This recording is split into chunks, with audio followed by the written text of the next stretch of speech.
But the senator, while indoctrinated, could not explain his toxicity.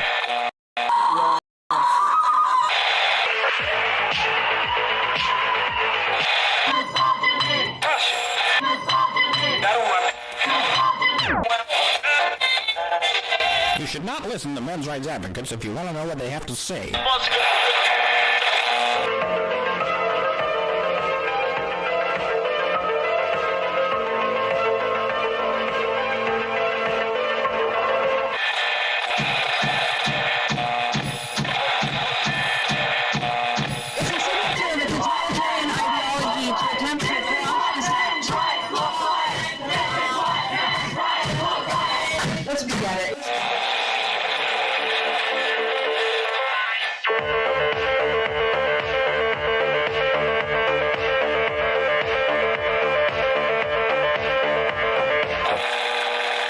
Number ZZ9 plural Z alpha.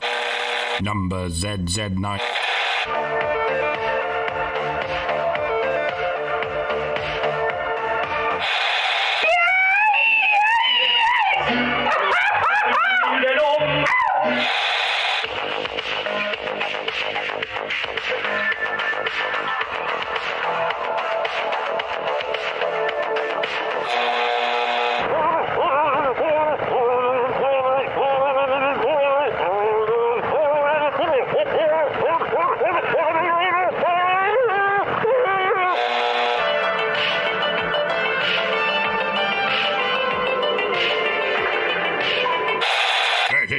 I've never seen such idiots in all my life. Listen to all this, Yeah, couldn't agree more.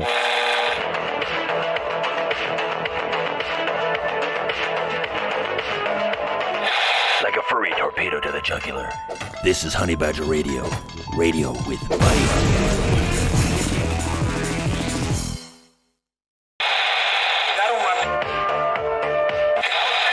But the senator, while indoctrinated, could not explain his toxicity.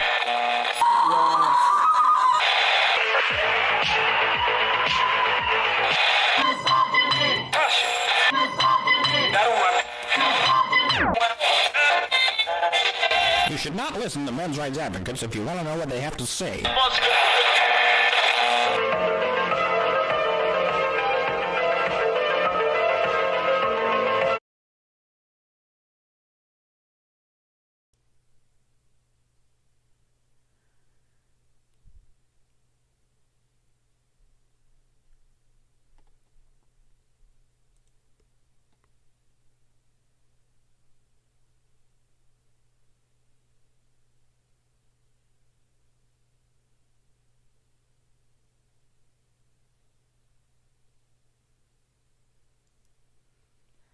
Hello and welcome to HBR Talk 344. Your taxes funded what? I'm your host, Hannah Wallen, here with Nonsense Annihilator Lauren Brooks and the personification of perceptivity, Mike Stevenson. And tonight, we're digging up rabbit turds. I don't have a better way to put this. Some of the stuff that we're going to be looking at tonight is just stupid. And then some of it is also going to be a little upsetting. Because our government's actually, in the United States here, is actually funding the export of some really atrocious activities. But I was about to say, rabbit turds are really small. Yes. So that's not an effective metaphor. You do find them in a rabbit hole. But yeah, rabbits tend to recreate quite quickly. So rabbit turds multiply by their millions. Mm-hmm. So I was going to say maybe it's more like elephant turds, but elephant turds reproduce fairly slowly. So yeah, it's more like mouse turds. And if you can imagine millions of mice dropping millions of turds on your soil, that's what it's like. That's fitting. Although people should bear in mind, as beloved as rabbits are in a lot of ways, they are rodents, and where I come from, if the rabbit didn't come from the pet store, it's a pest. So yeah, or dinner, depending on how big it is. Rabbits don't get very big in the wild in town in Ohio. You can find them big enough to eat out in the woods, but not so I'm much. reminded. They're like the I'm size reminded. of your hands put together. I'm reminded of a certain Doug Stanhope routine where, like, you love kittens, right? Everyone likes kittens, but if you came home one day and there were thousands of kittens in your house, you would start stamping them to death. But like, oh my god, there's fucking thousands of kittens here! Fucking kill them, shoot them to death, stamp on their heads. Insert Star Trek reference to Tribbles here. Exactly. Yeah. Everyone loves small furry animals until there's millions of them. Well, there's another issue with rabbits, right? They eat your food. They steal from your garden, and if you have a granary, they steal from your granary. They do carry the same viruses that other rodents carry. You know, they're just as dangerous. So when they live around human habitations, they're a pest. When they're cute, fuzzy. They're just like squirrels, right? Cute, fuzzy little tree rats with good PR. Yes. And I don't have any animosity towards squirrels or anything like that. I just think they're overrated. I don't think people should be mean to them. And I have hand-fed squirrels in the past. They're just rats with big, cute tails. And to be honest, I have had pet rats. When I was younger, I was too allergic to cats and dogs to have the kind of pets that other kids had, so I had trained rats. So they're pretty smart for having a brain the size of an almond or smaller. But in any case, rabbit turds. So the big problem with rabbit turds is they're kind of useless, and they're rather numerous. Like Mike said, rabbits they overbreed quite rapidly. And so if you don't do anything about the situation, when you find an abundant supply of rabbit turds, you end up overrun pretty quickly. And that's kind of the situation here. Like, I've noticed in the last few weeks as we've been looking at this funding, one of the major characteristics of the funding of feminism, feminist initiatives, anti-male initiatives, because some of them aren't necessarily feminist or gynocentric, they're just straight up anti-male. These initiatives, they're not, like, individually huge all the time. Some of them are.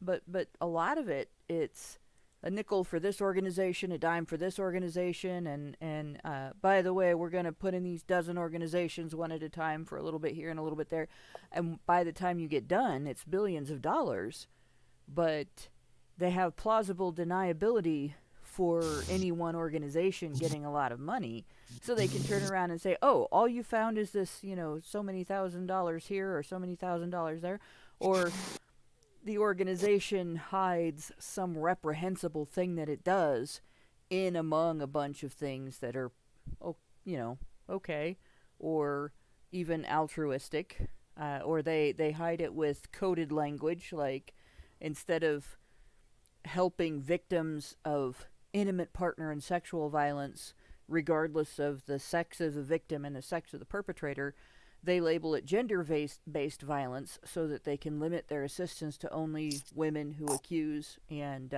their animosity to only men who are accused. And these are all things that combine to create a kind of wall, and with a bunch of tiny little bricks or a mountain of tiny little rabbit turds. So there we go. That's when I say we're digging up rabbit turds, that's basically what we're doing. Is finding all the little bits and pieces of shit that are being funded by our government. So it looks like my screen is not showing my tab. Oh, because it wants to, I think, show the tab that I closed. That was the after show last week.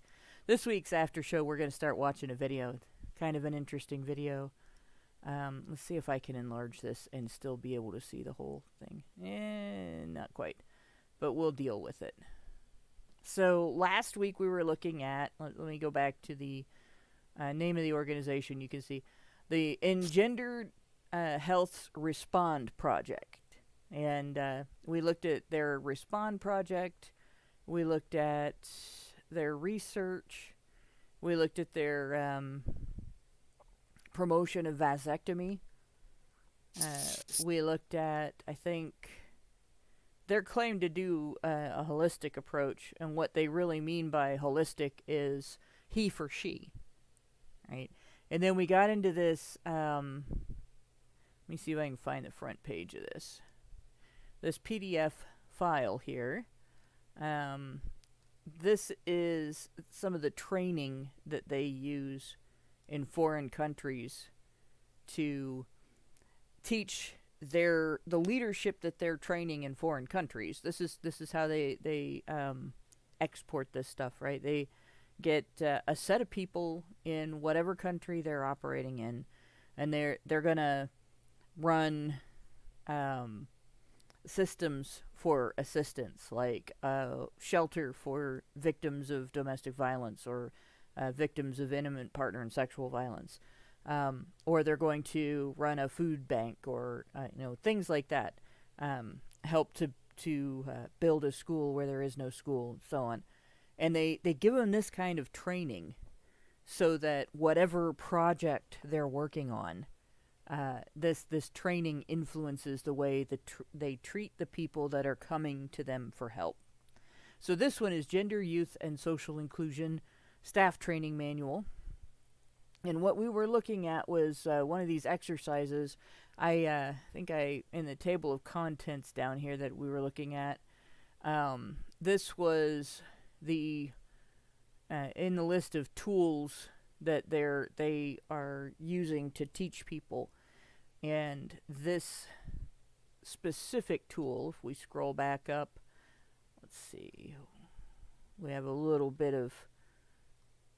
This one was called Power Walk, and it's basically a group exercise, like you would do in a classroom. You remember when you were a kid and you were in elementary school, sometimes your teacher would run you through an exercise, a thought exercise about a lesson that you were doing, like understanding something about some foreign country that you're studying in social studies, or doing math problems in a particular way, and having the students solve math problems. But this one, or like the anti-bullying stuff that a lot of younger people went through in school, where they try to teach you to see things from the perspective of students that you might bully because they're different from you. This is kind of supposed to be, it's modeled after that same style, right? And we looked at this, and you remember last week we went through and we looked at the Power Walk characters, the list of Power Walk characters here. I'm going to have to actually widen this a little bit and get that so that it's not covered by this little bit on the side there. So these were supposed to be, in this exercise, considering things from the perspective of these different characters that this exercise creator made up. And remember last week, what we noticed about these characters was there were men and women and boys. Actually, there's a girl here, but the female characters were all victims of something, or they had some characteristic that they're especially good people. Like this one, the woman, age 60, grandmother, caring for 5 orphans. It's like the character in the I can't think of what it's called, the trolley car problem, where you have the 5 criminals or 1 really good person. Which are you going to save? Where you're considering people based on their characteristics rather than their humanity. And it goes through, you're supposed to hand out these strips of paper to your students, and explain that they're different people in the community, and get people to consider, like, get themselves into the role. And each participant only gets one, and then they have to stand in a straight line facing you, and then you ask them these questions, and they're yes or no answer questions that they have to consider from the perspective of their character. And so you have these men in positions of power mostly. I think like one guy is a victim and he's gay or something. And both boys can be victims, but not adult men, right? And all the women are either victims or angels. You know, it's very polarized. And then these questions are designed to sort of enhance your view of victimhood or privilege. So they're trying to divide people in these countries by perception of power. And if you look at these questions, there are things that can differ in a lot of circumstances. For instance, I haven't become a different person in terms of what characteristics they would apply to me as far as victimhood or power or whatever, between moving from the small town that I lived in originally to the various communities that I have lived in to now living in this neighborhood here.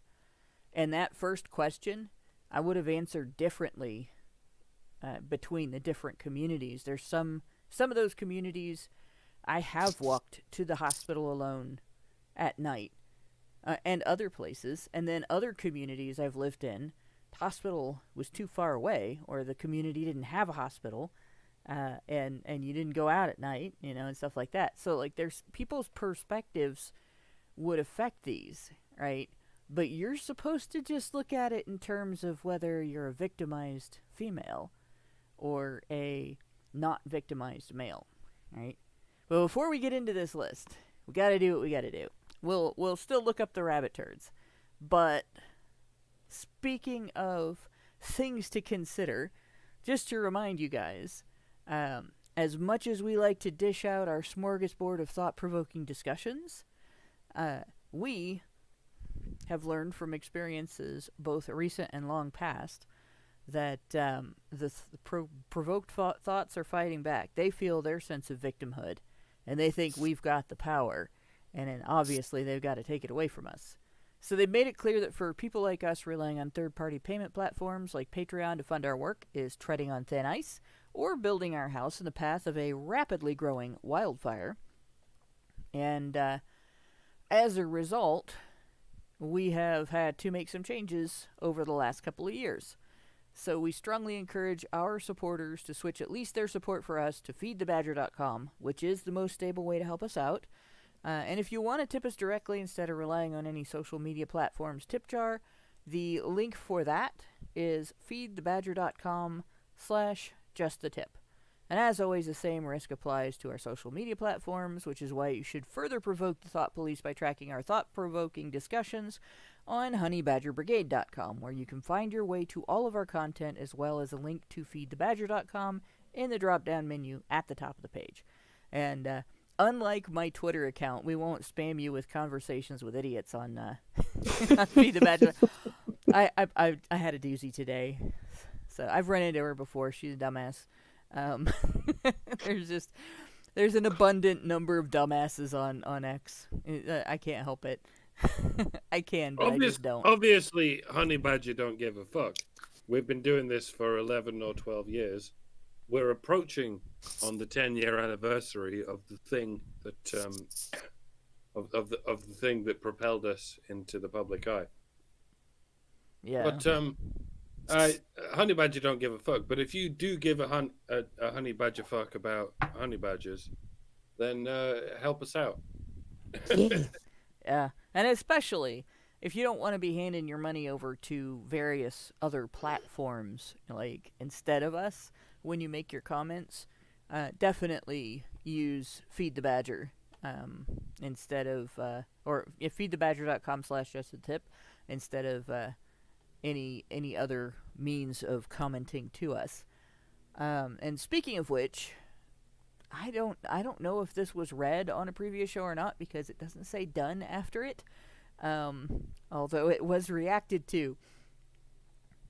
So yesterday at 2:08 p.m. during another stream, and there's no context for this guy. Sorry.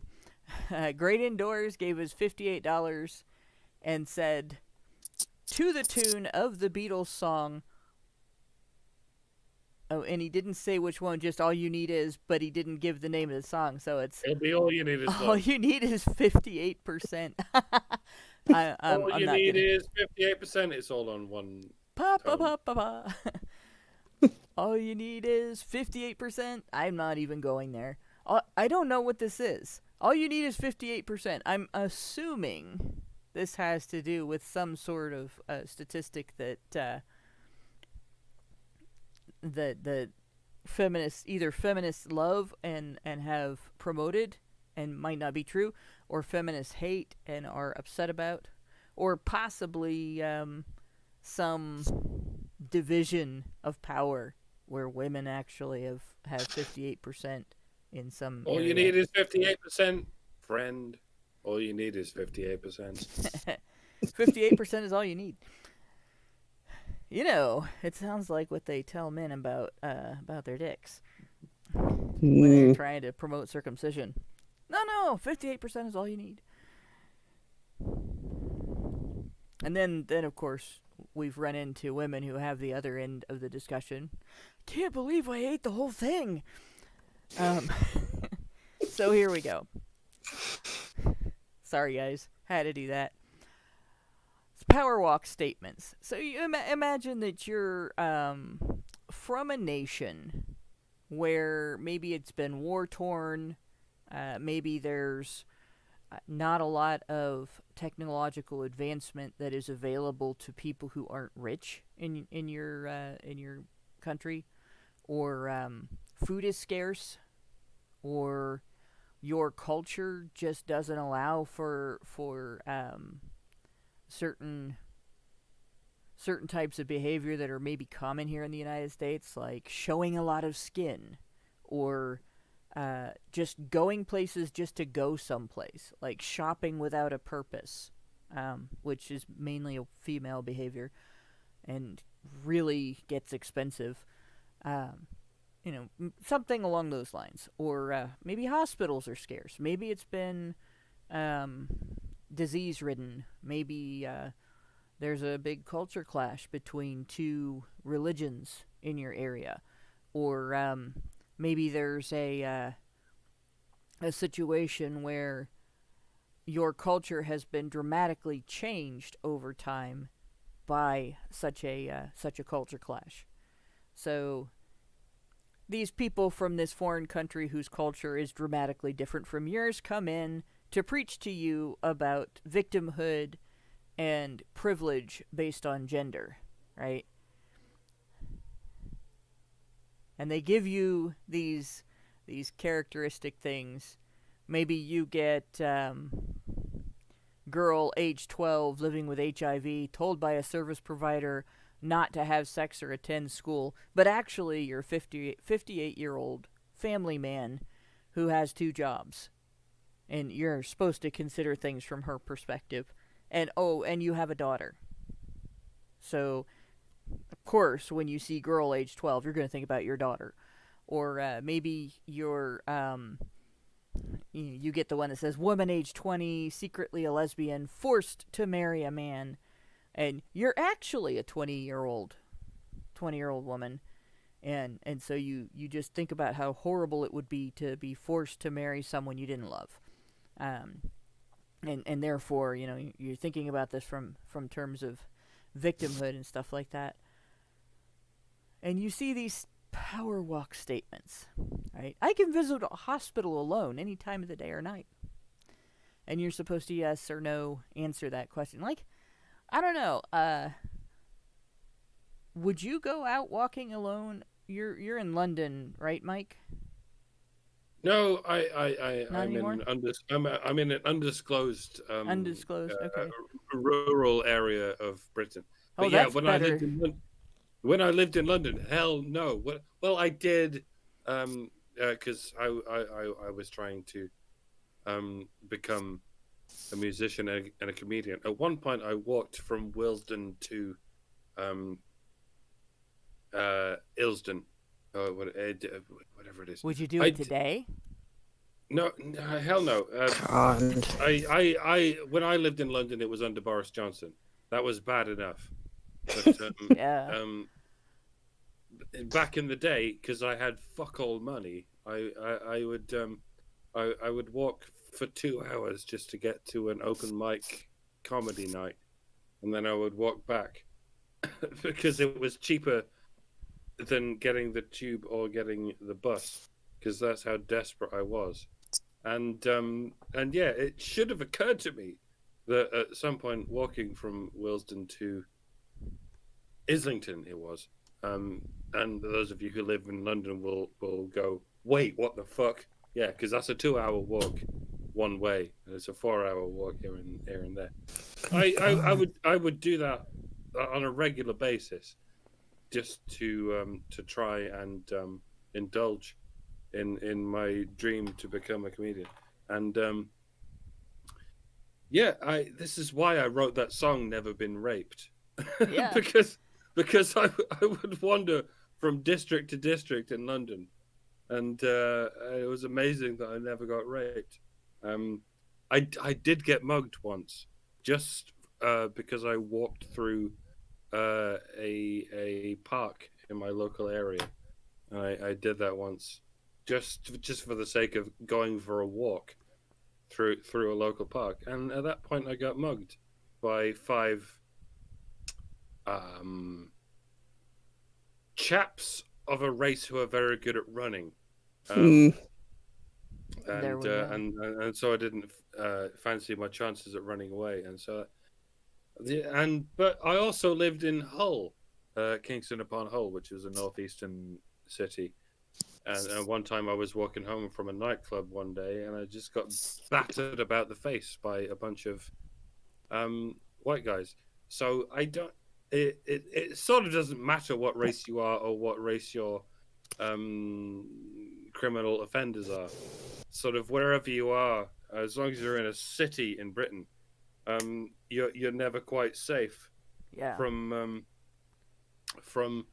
the people who will try to kill you at all times. It's sort of awful place to live, especially the closer you are to cities. Please let me into your country, America. Do I count if I as was a in control of it, you'd be here already. Do I count Yes. as a refugee yet? I mean, the criteria are if you're discriminated against for your political views or whatnot. Like, Yeah, you're getting there, aren't you?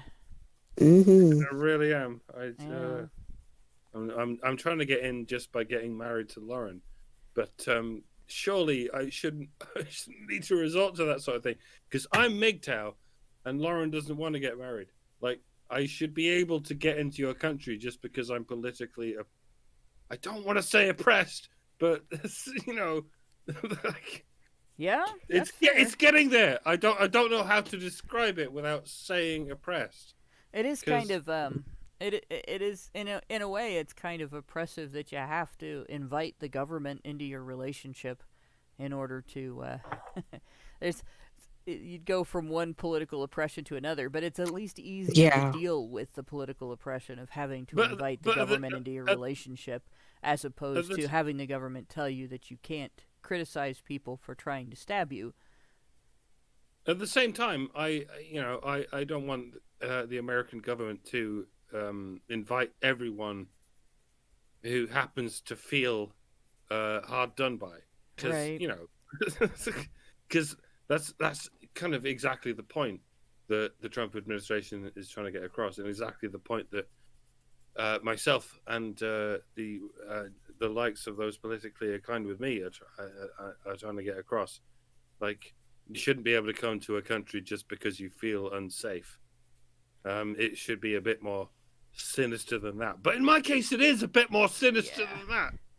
Yeah, Like, some people feel unsafe when they're not, and other people are overconfident. on the visiting a hospital alone, it's easier for me because if I have a vehicle, so I don't have to walk. I just go out, get my van, and go to the hospital. I don't need an ambulance, unless, of course, I get knocked out, in which case an ambulance is quite useful because it's illegal to drive while you're unconscious. They frown on that here in Ohio. But I don't know, Lauren. I don't know if you have. Do you have a vehicle? Yes, I do. It is in for repairs right now. It's a So sore subject. right But this yeah, minute, would you be able to visit a Lawrence, hospital alone Lawrence's any time of the day at profession night? is all about vehicles. There you go. Yeah, that's true. yeah. But if I mean, I think I could. This neighborhood is safe enough. If I was maybe a mile or two down the road, I would not feel as comfortable. Um, We really need to resettle in New Hampshire, where apparently they've already abolished income tax. Nice. They've got yes, pretty close, and yeah, that's a short drive from where you are right now. yeah. I don't know how expensive it is to live there, but that is definitely an Well, option. if they've abolished taxes, it's going to be cheaper than places that have higher taxes, or at least Yeah, the cost of everything will be more straightforward. yeah, Yeah, presumably. but then it goes on. I can visit a hospital alone even if it is far from my house, and of course, those of us with vehicles, the answer is easily yes. Um, and I go back to Mike with this because I know you don't have a vehicle, right? Unless I'm mistaken. No, yeah, I'm capable of driving, but I'm only going to do it if I absolutely have to, because I Right. hate driving. So that's another thing that doesn't. None of these things that they had on the cards determine necessarily your ability to travel a long distance. But if you don't have a vehicle, and for instance, when I was a little kid, when I had my first asthma attack that was near fatal. When I say near fatal, I'm not exaggerating either. Like they told my parents if we'd have been 5 minutes later, I'd have been dead. Jesus. Yep. We lived in a community that did not have its own hospital, and the nearest hospital was far enough away that it usually would take 20 or 30 minutes to drive there.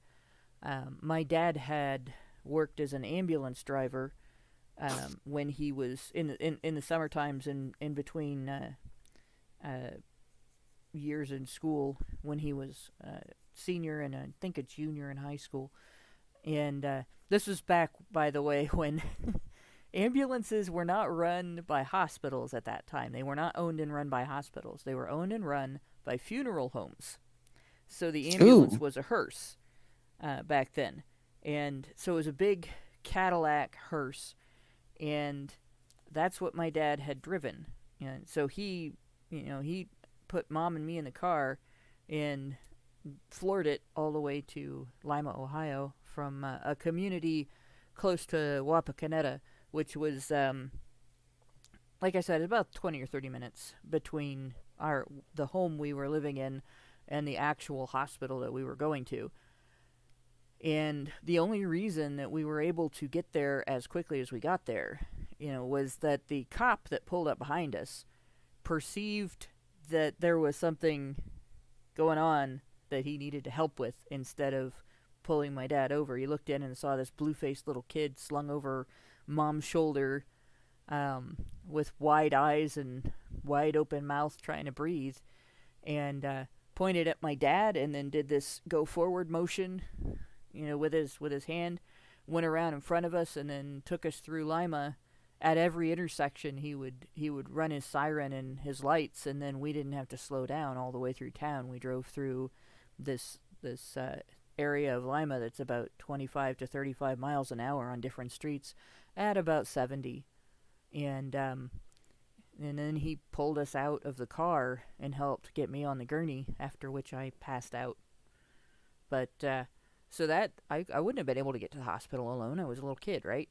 But even if I'd have been 20, in that situation, if it had been a distance from my house, With an asthma attack like that, that circumstance, I wouldn't have been able to go to the hospital alone. I would have needed somebody to take me.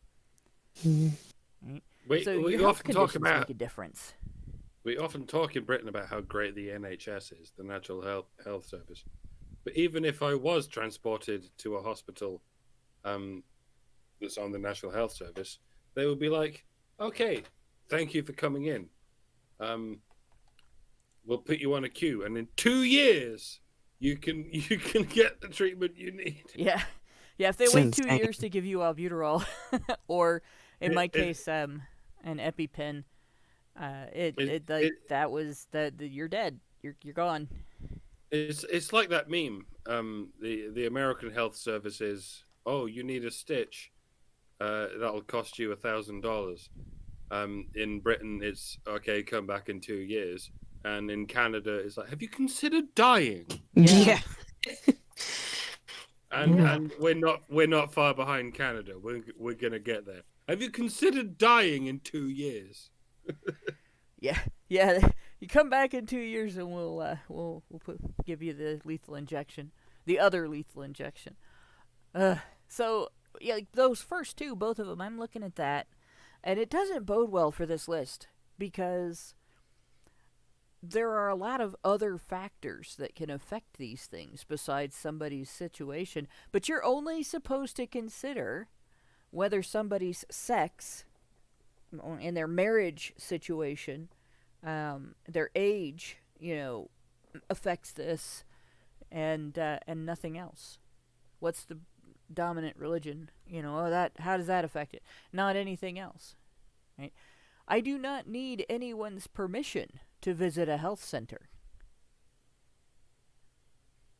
So, if you're underage in the United States, you do. If you're 12, if you're the 12-year-old boy, your mom has to sign you in, or your dad has to sign you in, or your guardian if you don't have biological parents. You can't just go to the hospital. Of course, your teacher at school can take you to, if you're a 12-year-old girl, can take you to an abortion clinic, and they won't tell your parents. But they can't give you an aspirin because you're underage, and aspirin is more dangerous, apparently, than abortion. But both of you guys could probably same answer as me. No, I don't need anybody's permission to visit a health center. You need the health center's permission, though. You can get trespassed out and be not allowed to come back for some things. I can decide when and at what age I want to get married. Right? You're supposed to consider that based on gender. And I'm sure that there are countries where that differs depending on the sex of the individual because of arranged marriage. And because in some countries it affects one sex more than the other. But, when I was a kid, I decided I was going to get out of high school, go to college, graduate, and get married. None of that went the way I expected. I was 28 when I had, or 27 when I had my son, and 30 when we made our marriage legal, my husband and me. We invited the government into our relationship. Three-way with Uncle Sam, right? So none of that happened for me the way that... And I am a free woman living in a free country. And it was the same for him. He decided none of that. He got pressured into marriage out of high school and then got divorced. And, so, like... Again, this is they're looking at this in terms of gender being the only factor or religion being the only factor. I can choose my life partner on my own. Most places that have arranged marriage only, they arrange it for both sexes are forced into it. I can decide whether I want to become pregnant or conceive with my partner. So, Mike, do you think you can decide whether you want to become pregnant? I already identify as pregnant. There we go. I know the conceive with my partner thing is the guy's part, but it just like struck me there. I can decide whether I want to become pregnant. And this really drives me nuts too, because again, they're going into cultures where family relationships are tighter than they are in a lot of Western. Like, the family has really been broken down in Western culture, right? And so,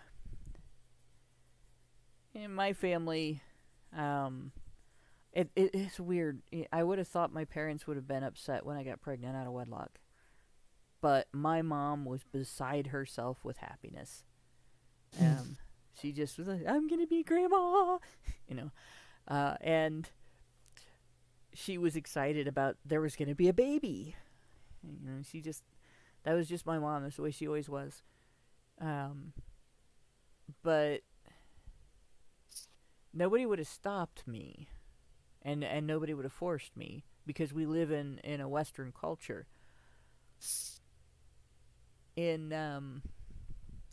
In some cultures that are closer to their old traditions, their old family traditions, it's not so much that pregnancy is necessarily forced upon an individual, but there's a lot of pressure to conceive shortly after getting married. And it's part of the expectation of family life. But at the same time, you're raised to have that as a goal. That you're going to get married, and then you're going to strive for conception, so that you can be parents, raise your children. And a lot of times your children are part of your family's business. They work around the home. And so it's not just a matter of, oh, we love children and we want children. It's we need children.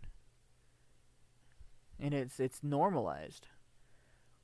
But again, they're going to be looking at it from terms of gender. So we go back up to the very top. Well, not that top. Dang it. I went too far. Feminists tell me that all the time. Let me get back down here.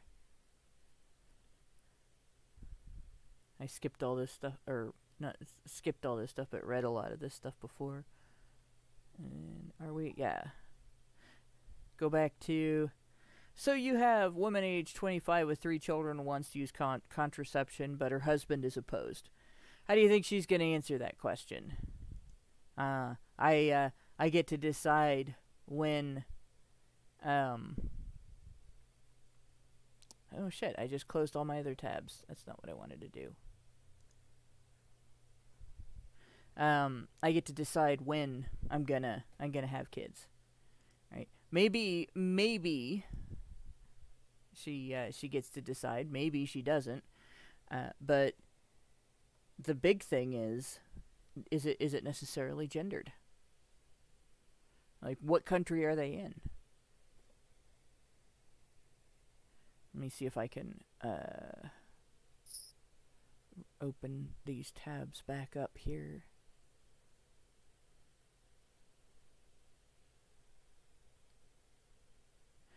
Oh, it's going to make me do them all at once. Hang on. Let me see if I can... Sorry.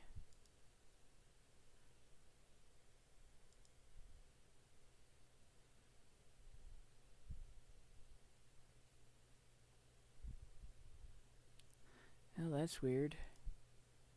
My most recent tabs are not the ones that it wants to... Huh. We'll get them back open here. This will take a minute.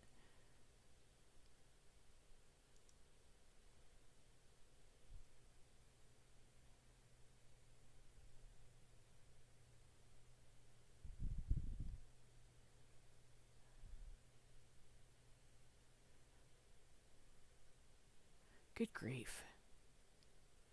Let me try this.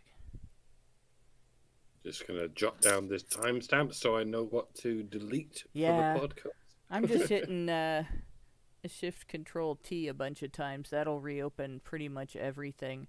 But, and then we will go back to where I was. Alright, so you look at this.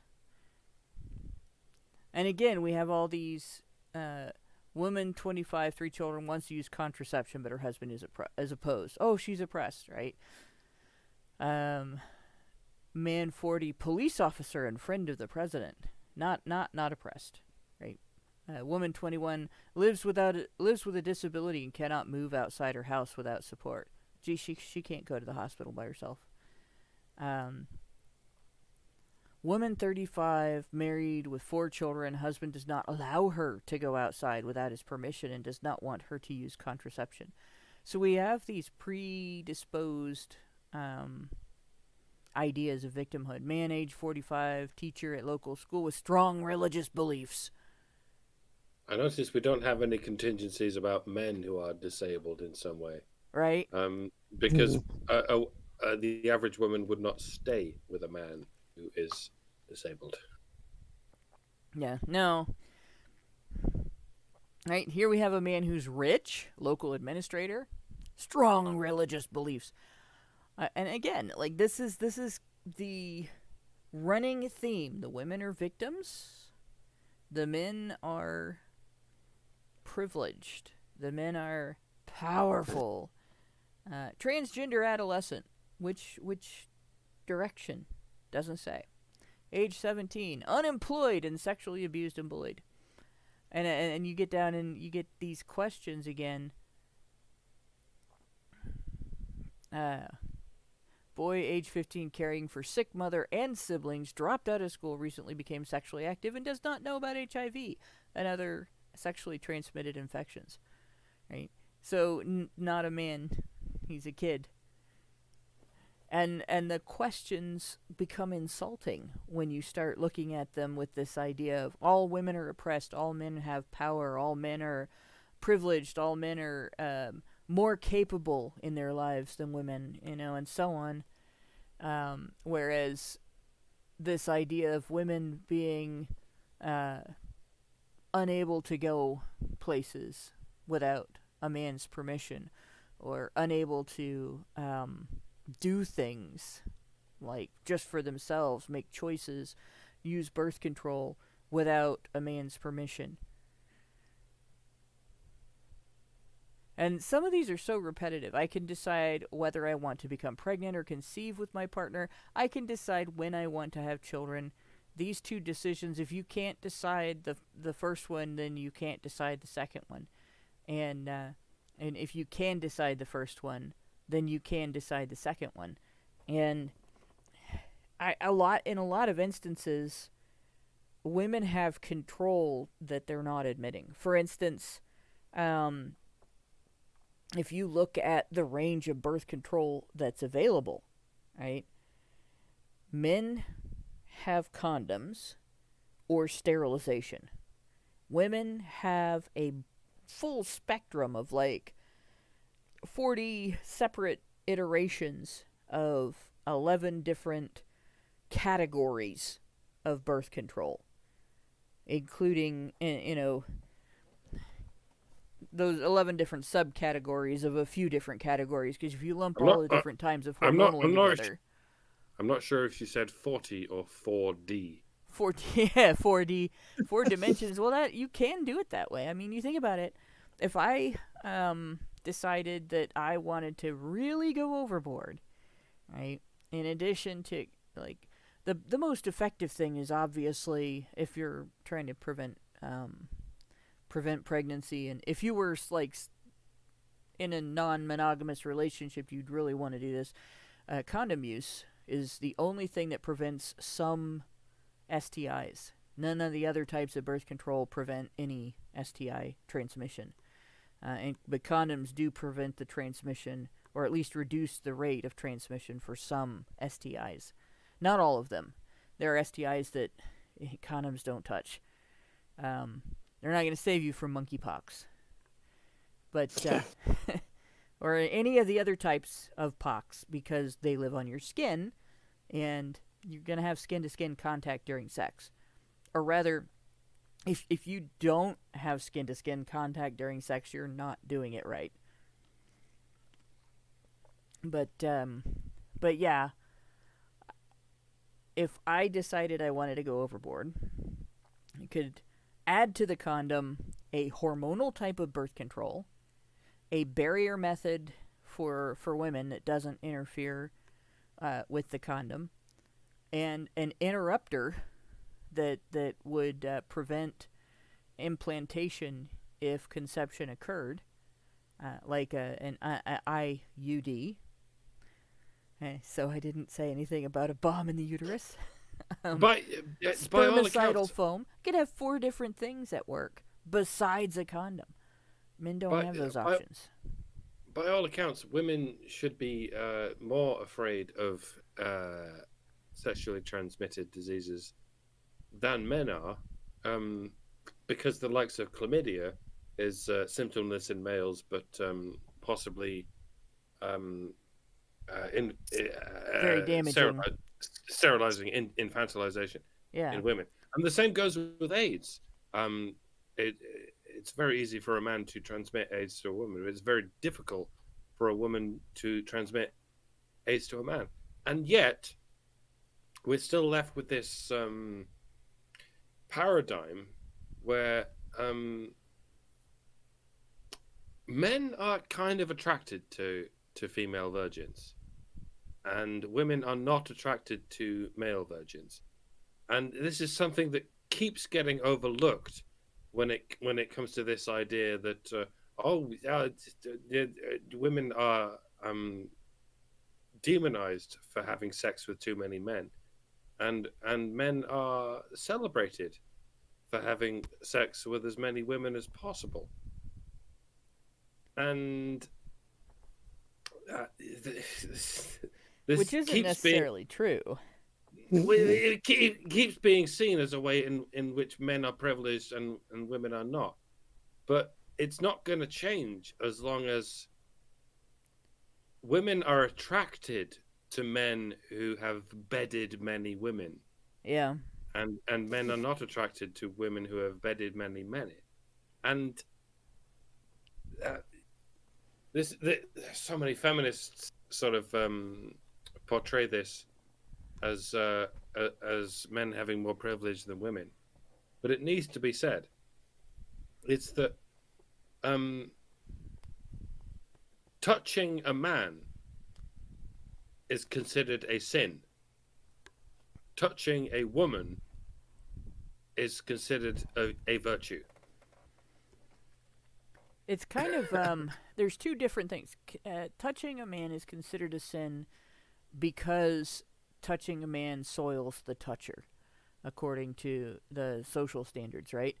Touching a woman can be considered a virtue unless she doesn't want you to do it, and then it's a crime because it soils the person being touched. So the standards... There's a difference between... Women face one difficult standard to navigate. Men face multiple difficult standards to navigate. And I've noticed that we're only judged when we sleep around. We're only judged on the idea that we have devalued our sexual value, that we have soiled ourselves with the taint of masculinity, that and men are judged both for being not attractive enough to get a bunch of women interested in them, and also for usurping or trespassing against women. And then they're also judged for not valuing women enough to leash themselves, even when they have the capacity to get the interest of a lot of different women. So, you're judged for being disloyal. We're not allowed to judge women anymore for being disloyal, even when they're in a committed monogamous relationship. to the degree that women will make stupid posts on social media about real men being willing to raise another man's child because it's his responsibility and bullshit like that, when in reality what they're saying is, I'm entitled to be disloyal and you can't say anything about it. Like, can you imagine for a minute if a man made a social media post that was the equivalent? Real women would be willing to raise a child that a man brought home from another woman's womb. Like, real women would be able to share their man. You know, oh, you walk in and he's in bed with another woman? Well, you better add another seat at the dinner table, right? Yeah. How long do you think women would put up with that? How many women do you think would flood that post with anger and rage and vitriol? Oh, forget it. They'd report him into next year, you know? Forget it. Like, so the standards, and I think a lot of men are so used to it, they don't think about it. And they don't, I don't want to say they don't feel it, because you can tell they feel it. They just deal with it. They don't even complain about it very much. Right? They deal with the fact that they're going to get virgin shamed for not getting laid. But if they get laid and then the woman gets mad at them, then they're going to get player shamed or cad shamed, rapist shamed, creep shamed, cheater shamed, whatever. Like, there is no way for a man to guarantee that he's doing the right thing. He could do what he is absolutely told is the right thing, and all it takes is for a woman to not like it, and it suddenly becomes wrong. Like, what are guys supposed to do? I couldn't navigate that. And you look at this list. I can decide whether I want to become pregnant or conceive with my partner. Which sex is famous for sabotaging the other sex's birth control surreptitiously, or waiting until the other sex is out of the room after the act and then self-inseminating? It's not men, right? Birth control sabotaged by men is a lot more rare. It's very difficult for a man to sabotage a woman's hormonal birth control. It's very difficult for a man he can't sabotage your birth control shots. He can't sabotage your IUD. He can't sabotage your birth control implant, your Norplant, right? So, and he can't really sabotage your spermicide either, because it usually comes in a container that doesn't really allow for that. But you can sabotage his condom. And if he sabotages his condom, in some countries, that's considered rape. But if you do it, it's normal. Right? It was a gift. Yeah. It was a gift. Yuck. And again, I can decide the timing and spacing between my children. All right. Who has more power in the situation? There's a lot of things women can do to interfere with fertility besides going to a doctor and getting proper birth control. But there's not so much that a man can do to interfere with a woman's fertility if he wants to prevent conception. Consent, and that's another one. Right? Here in the United States, when an underage boy is sexually abused by an adult woman, and he gets no say, right? And she becomes pregnant, a child is conceived by the act. He doesn't get custody automatically because he's a kid. In fact, the child is going to be born into the mother's custody. And so unless she's convicted and goes to jail, and even sometimes if she is in jail, that child is in her custody, and any change he wants to make to that, there's a fight to have there in the courtroom. Mm-hmm. And in the meantime, the rapist can collect child support from her rape victim. But I will bet you they never look at that scenario. They think it doesn't happen. They don't even believe that it happens until you show them that it does happen, and then they move the goalpost onto something else, you know? Yup. Sickening. They go through this with everything, too, right? They're looking at this list. Contraceptive methods, having a choice without fear or backlash from partner, community, family, can buy condoms, can negotiate condom use, can approach health center or health outreach worker and obtain information about safe-sex contraception and abortion. All of these things, they're looking at all of these things from a gender lens. But what is the actual nature of these outreach workers and these health centers in these other countries, right? And this, let's see if I can find the actual grant here. It's going to have to reload every single page, damn it. I'm just going to go through and look at this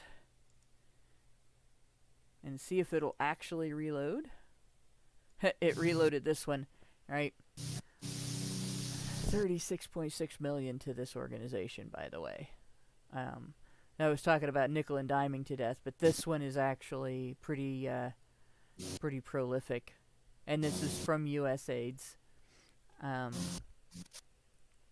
and this is a foreign overseas program, right? They have some things in the USA, but if you look at this, most of it goes out of the country. I feel like an idiot for having closed those damn tabs. Let's see if it'll... This site is slow to load because so many people have been getting in there. But where are we in these countries? I think this is the one where they hired a person to do a job. So it may not be... But I think this was operating specifically in Africa. Oop, that's period of performance. Place of performance. This one is, yeah, this is the one where they hired a person to do a job.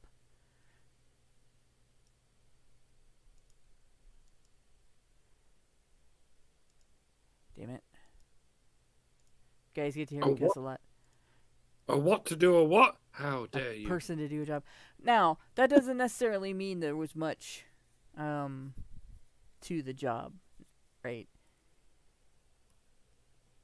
So here we have, they admit they get most of their money from USAID. Actually, if I go to their main website, since we already looked at this, you can sort of see, I don't see any white faces on the screen here. They are targeting countries full of brown people for sterilization and breaking up families and circumcising all the men, right? And here's where they operate. Their global reach, right? These are the countries. These highlighted countries here are where they operate. So these are the people that they are targeting for sterilization and sabotage of family relationships. Notice that the overwhelming majority of them seem to be in Africa.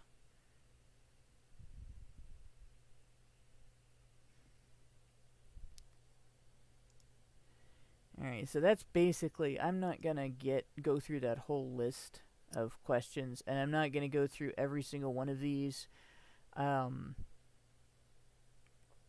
different lessons, but you can sort of see, you know, they're asking questions to lead you to the conclusion that some people get to make their own decisions with regard to life-changing events, and other people have them forced on them, and the dividing lines are gender and political positions within the progressive stack. And then they use another series of questions basically to emphasize haves versus have-not. You explain to the participants still in the same position that you are now going to ask a series of reflection questions they will need to answer as their character. Which people are leading the race? Which people are left behind in the race? What is the sex of the majority of winners? What is the age of the majority of winners? Are adolescents among the winners? Are women and girls among the winners? Are people with disabilities among the winners? And so they're essentially imposing the progressive stack on people in nations in Africa that have issues that are far more serious than any gender issue, that they're now gendering these issues and gendering these people's response to these issues. And at the bottom you have the golden question for Engender Health staff. Which groups should we prioritize while working toward equitable access for sexual health and reproductive health? So in other words, who should we serve versus who should we serve less or not serve? And that's the questions that they start asking these people. And they're asking people to tolerate discrimination on the basis of the privilege dialogue. Can you imagine you're in a neighborhood full of people that have survived war, that have survived famine, that has survived disease, that have cultural conflicts going on, that are in desperate need of actual help. They need actual medical care. They need food. They need negotiations between groups of people, things like that. And these preachy, blue-haired witches come into your community and ask you who they should discriminate against in favor of other people.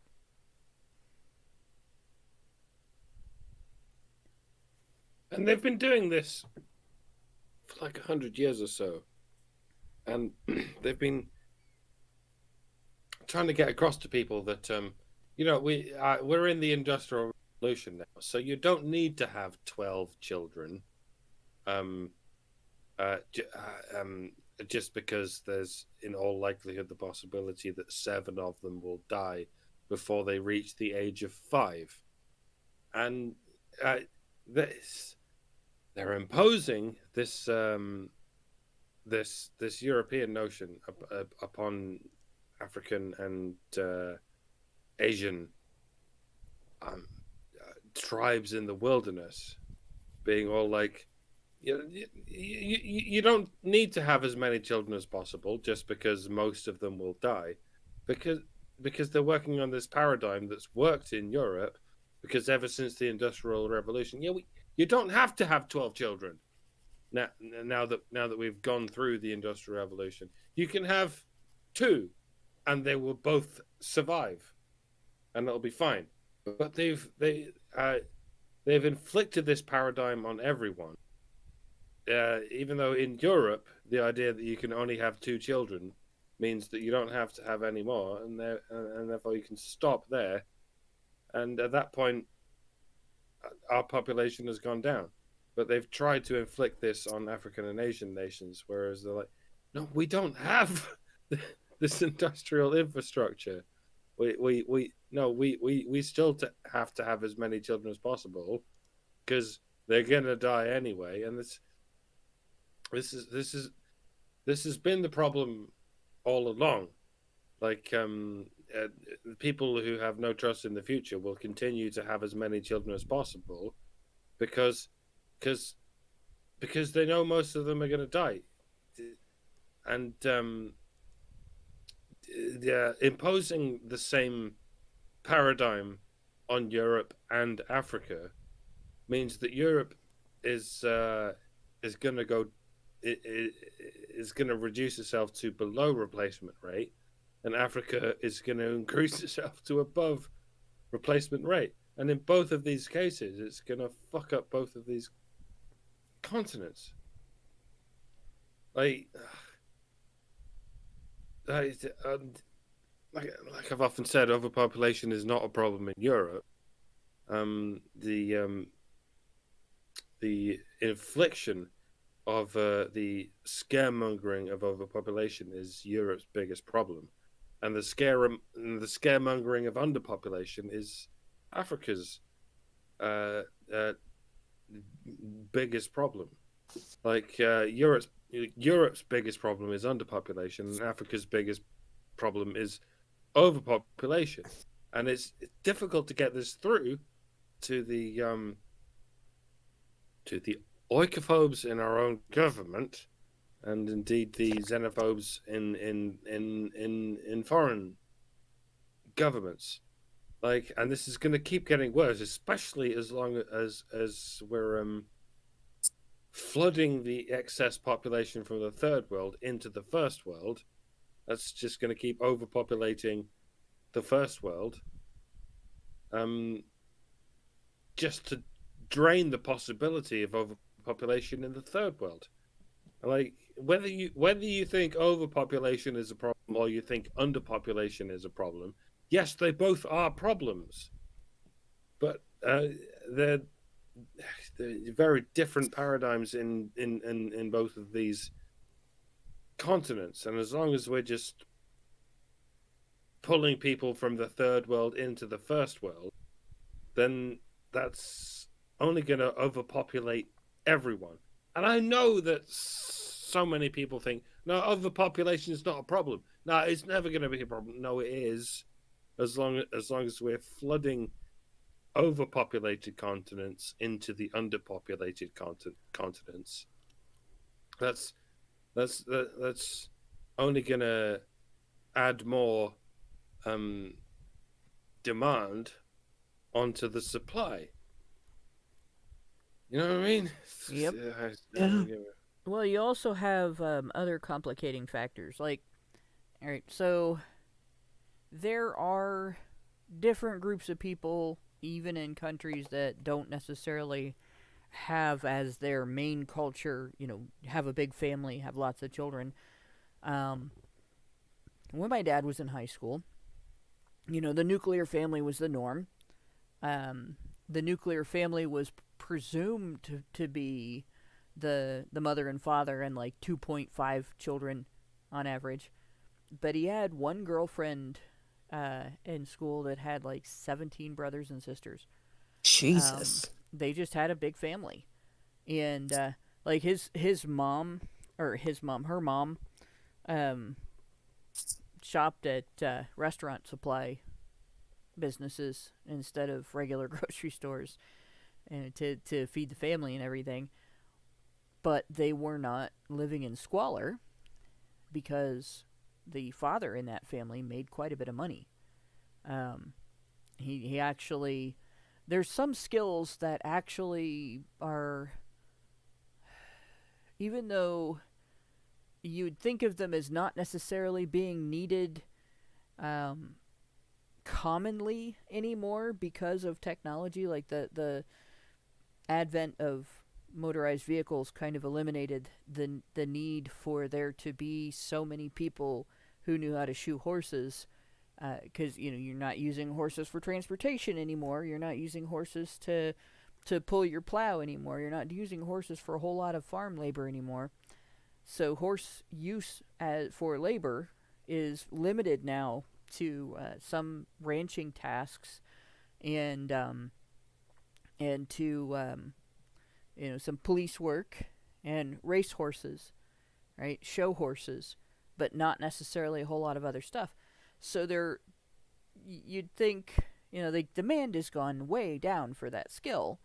And in a lot of instances, when demand goes way down, the value of the skill also goes way down. But in an instance like that, or blacksmithing, where you see people hand making swords and armor and stuff like that for hobbyists, where people's hobby sort of borders on profession. Like if you go to a Renaissance fair, there are professional troops of jousters that wear real armor and use real weapons on each other, and like that armor is expensive as hell. It's as much as, you know, buying a car, because you need it to be as protective of you in a joust as your car, maybe more protective than your car would be in a car accident. And so you get these niche professions, these very limited sets of people that can do these things, and it's not a lost art, it's a rare art. It's not a lost craft, it's a rare craft, and it's a rare skill. And so it becomes even more valuable. And for example, one night that Dad went out in the middle of the night, there was a racehorse owner, I think, not the jockey, but the owner, called him because something had happened. The horse that he was entering in the race the next day needed a shoe replaced, and he hadn't been able to find anybody to do it. There weren't, 50 people in the area that he could just choose from and say, I'm going to go to this guy. And this guy didn't want to get up and go do the job. So he cited this outrageous amount, like $2,000. And we're talking, in the late 50s. So that's quite a bit even today. But back then it was much, much more in terms of buying power. And he thought, oh, this guy's just going to decide it's not worth it, right? No, he agreed to the price. So the guy made $2,000 changing one horseshoe. And so he had to get up and go do it. And he learned, to either say no or be prepared to do, what he's got to do in the middle of the night. But because, he had that kind of rare niche skill, and he lived in a community that had a county fair that had a very prolific racetrack. That's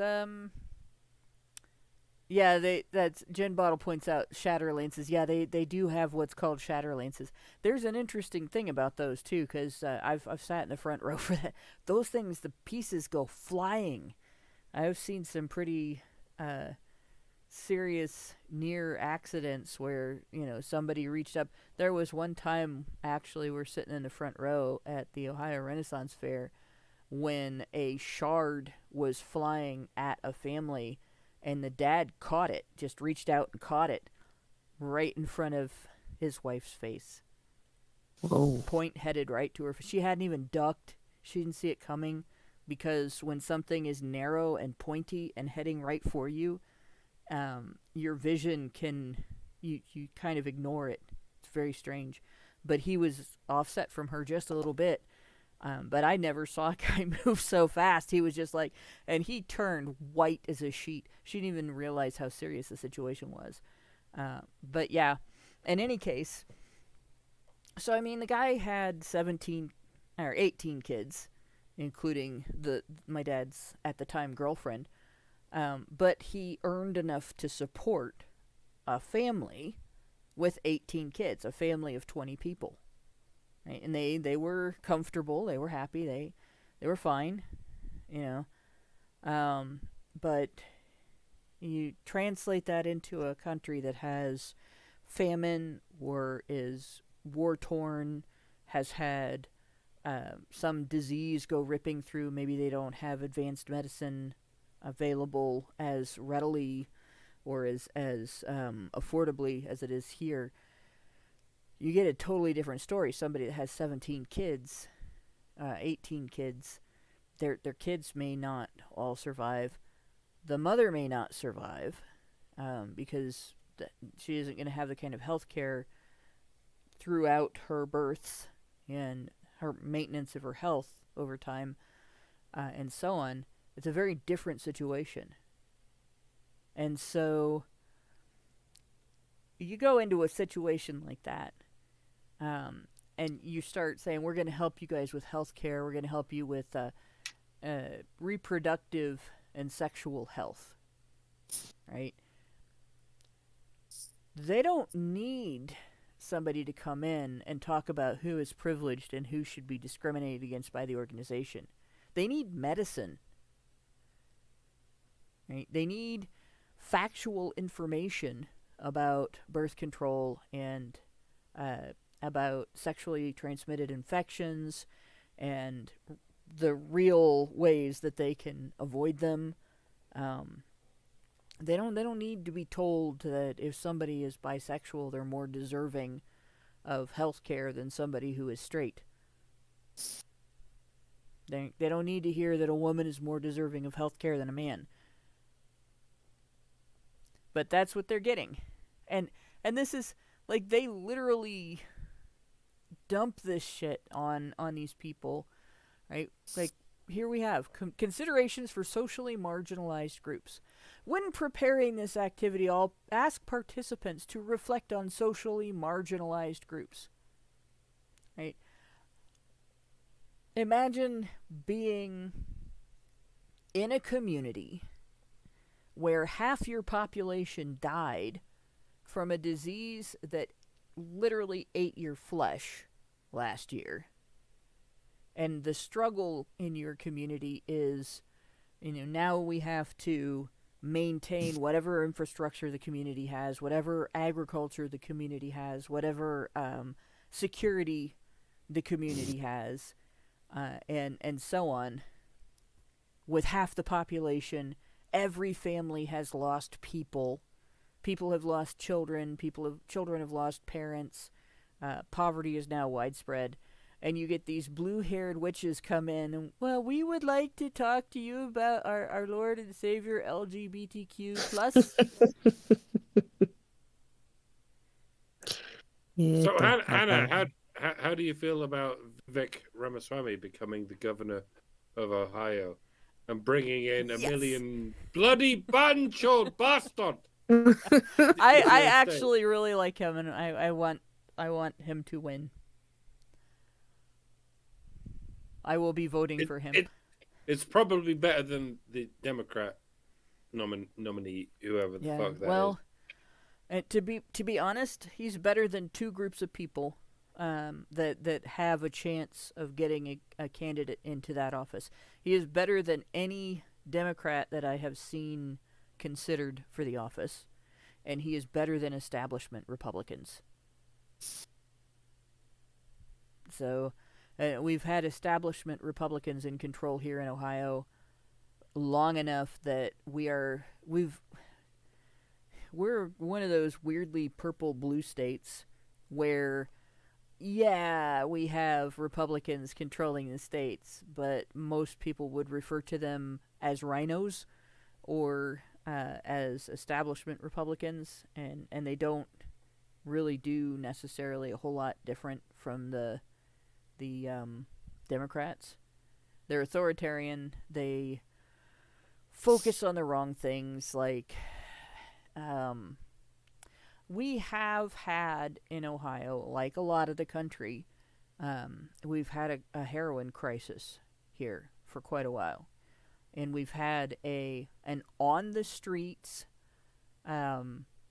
opiate drug crisis and an on-the-streets marijuana crisis, where the drug itself is not a crisis and people's use of the drug is not a crisis, but there's crime committed around the illegal sale of the drug that is a crisis. So there's been a whole bunch of stuff like that, and it's not even just in big communities. Not even, like, Dayton for a while was the opiate capital of the United States, but there have been several cities that have borne that title.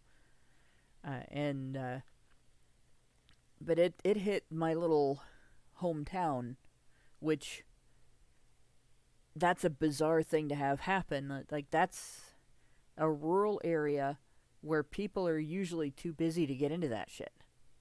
And it hit anyway. I lost a family member to a heroin overdose on the street in New York. So it's not just in areas where you would expect. It's everywhere.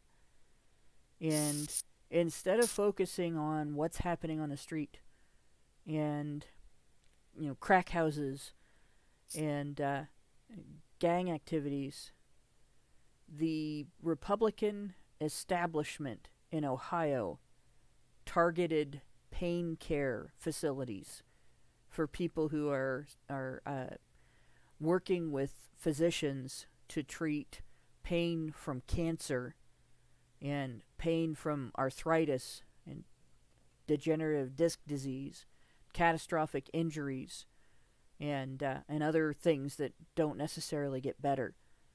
And took people that,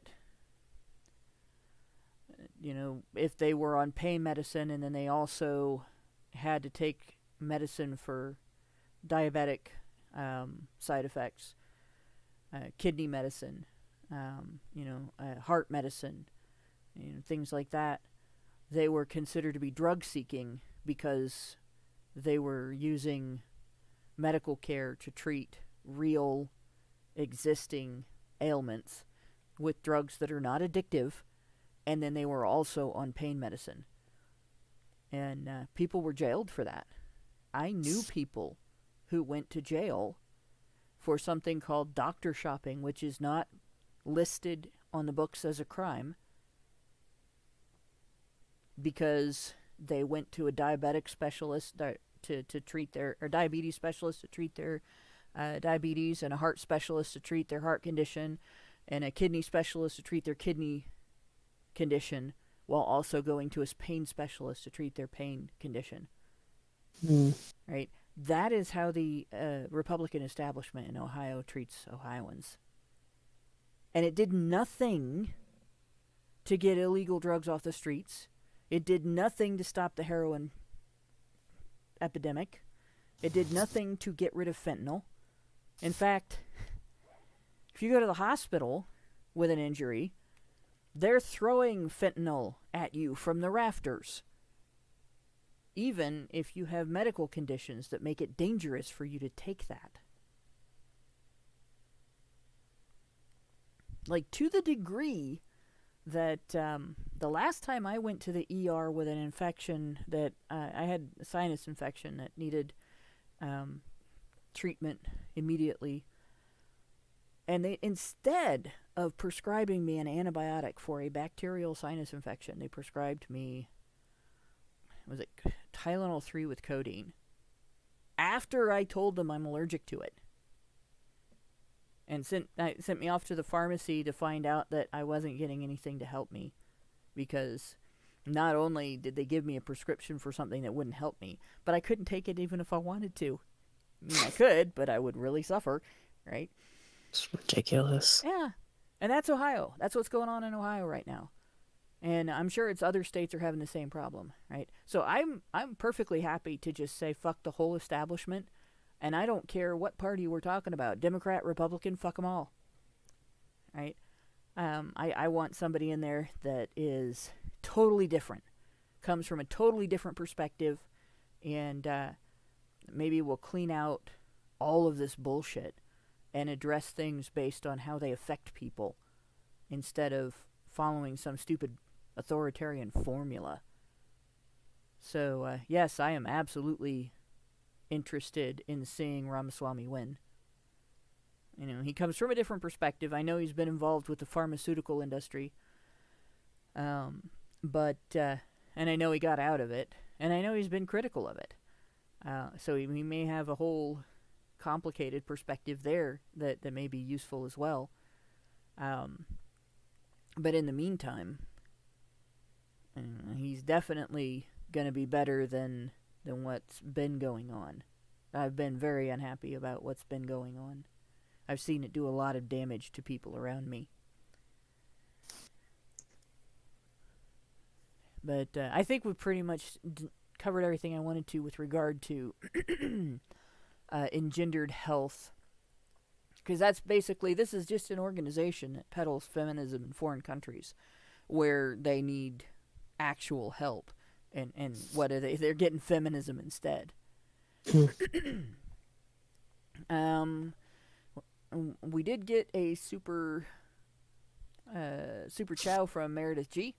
Gave us $5 and said, HBR Talk 344, honey for the badgers, or should I say wabbit?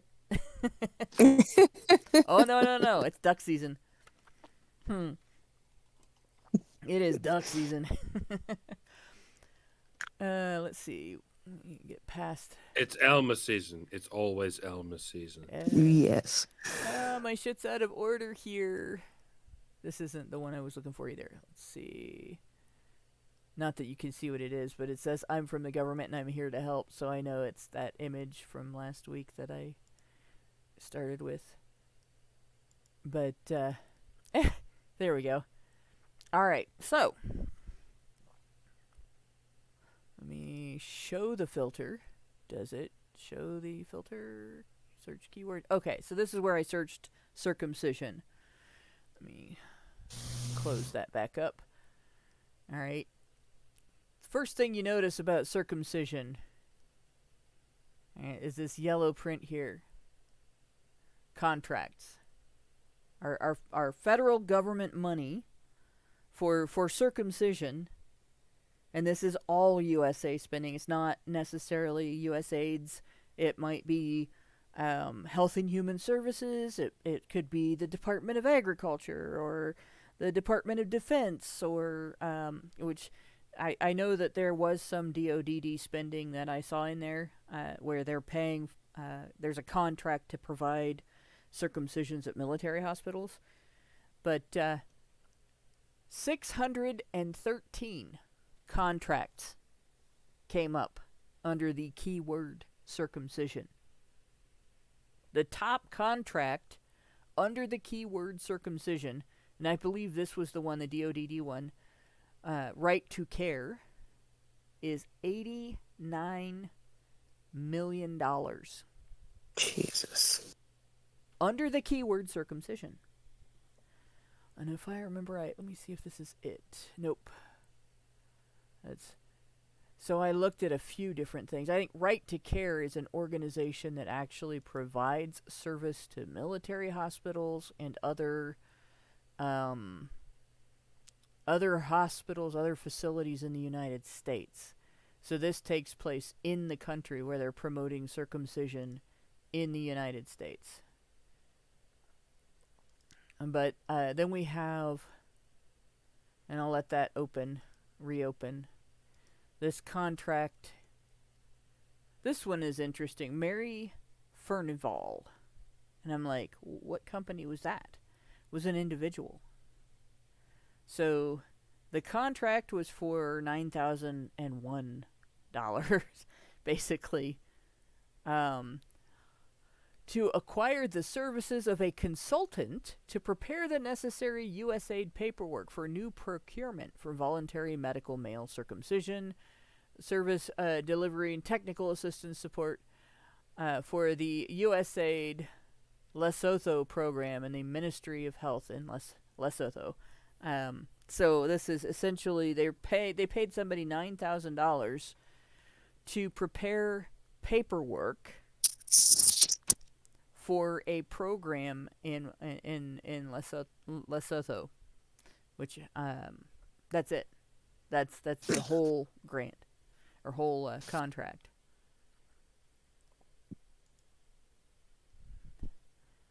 And that's probably like one purchase order or one small set of purchase orders.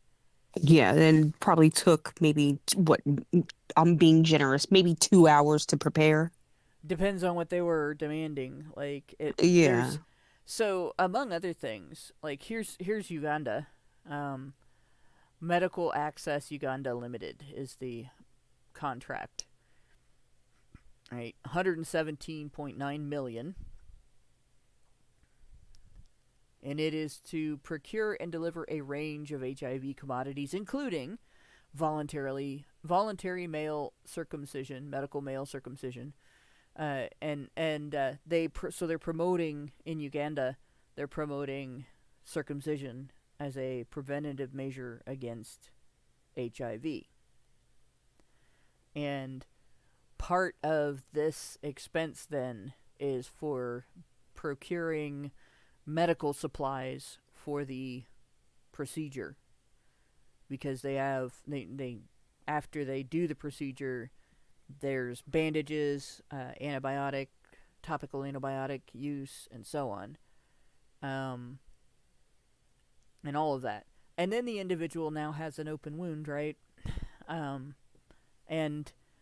they're forever changed in a way that actually makes it more likely for there to be dry skin and cracks and lesions and stuff that let HIV get into your bloodstream.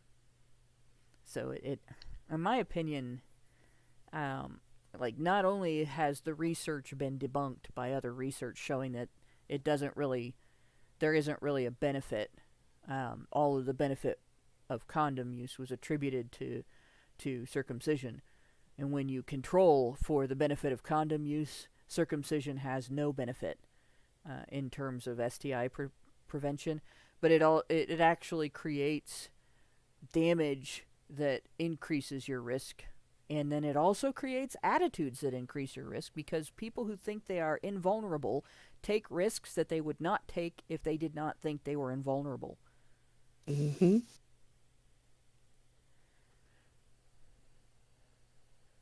And, Meanwhile, you've got $50 million being spent on Gaza, which is not the Gaza that we all think of in the Middle East. It's the Gaza in Mozambique or whatever the fuck it is. That there's these millions of dollars being spent on replacing the God-given skin layer that can do what $50 million of condoms is being spent on East African prevention of AIDS. I'm not saying foreskins can prevent AIDS, but $50 million worth of condoms aren't going to prevent it either. If they're already flooded with these supernatural ideas that I don't know where to continue with this. Like cutting some of the skin off your dick just magically protects you from viruses. Just stop. Just stop raping each other. Stupid when you say it bluntly. just stop fucking each other, and better than that, just stop raping each other. That's kind of all it takes. And I don't know. Lesotho is relatively close to Mozambique, but it's an enclave country within South Africa, and there's a lot we can do to prevent all sorts of things happening to Eswatini or Lesotho, which are both sort of enclaves within South Africa.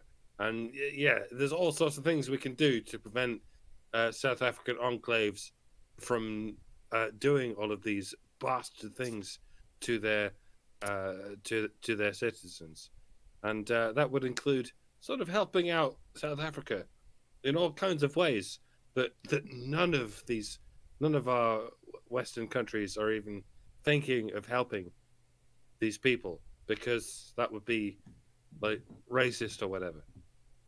If we could restore South Africa to the glory days of what is it? I will not continue with this line of thought because I'm going to get fucking arrested. But if South Africa was always controlled by the Afrikaners, God bless the Afrikaners, I don't want to have to refugee all of these Afrikaners to our country. It would be so much better if we could just let them exist in South Africa And if we did that, then we wouldn't have to deal with the problems of Lesotho and Eswatini, because they would just be like, yeah, we were wrong to exile all of the white farmers that we did from. I mean, we should have learned our lesson from Zimbabwe, but we're continuing to not learn our lessons when it comes to South Africa. Like, we're all sitting here worrying about what to do with Eswatini and Lesotho. This could all have been solved if we just didn't try to exile all of these white farmers from the South African area. And I should stop now, because Well, you know, I could get a whole channel cancelled if I carry on with this. I guess a way to describe this, and it doesn't have to be specific to the situation, but when you have a dysfunction or an issue that a problem that could be solved by doing any one particular thing, and the people who claim to go to that location to solve that problem, we're gonna solve everything for this group of people who have just been through the wars, through hell, whatever, because they need us. We're the saviors from another country that are going to come in and just make everything better for them. We're going to do everything except undo the thing that has led to all of these problems, or has exacerbated them. We're going to do everything but provide the type of education that the people in this area need in order to solve their own problems, instead of having to beg us for help consistently. We're going to do everything except provide them with the resources and care that they could use to take care of themselves and lift themselves up out of their circumstances. Well, the whole problem we're going to do all the other things instead. Like, it stops being an accident after a while.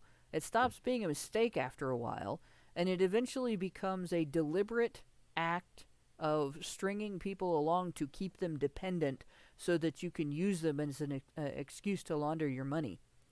Yep. The whole existence of the country of South Africa is a testament to how we attempted to deal with this problem. Like,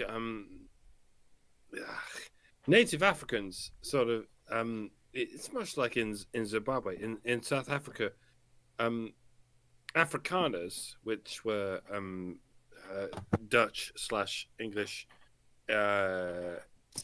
immigrants, dare I say, they tried to develop themselves in these in the lush climates of the south of Africa, and then they were told, no, get the fuck out of this place. We don't want you white people here. And so they went, okay, we're going to go to the very southern stretches of South Africa, and so they did.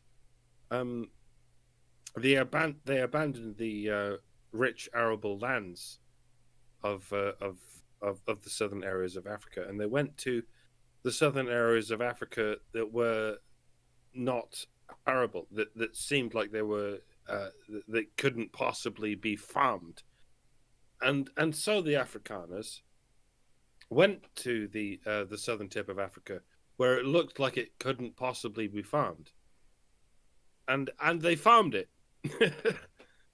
and no matter how far they went, they were pummeled upon by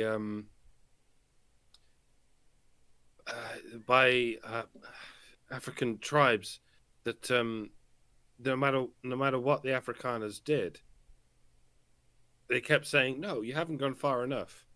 You haven't, even though you've turned these apparently unarable lands into arable lands, it's not good enough.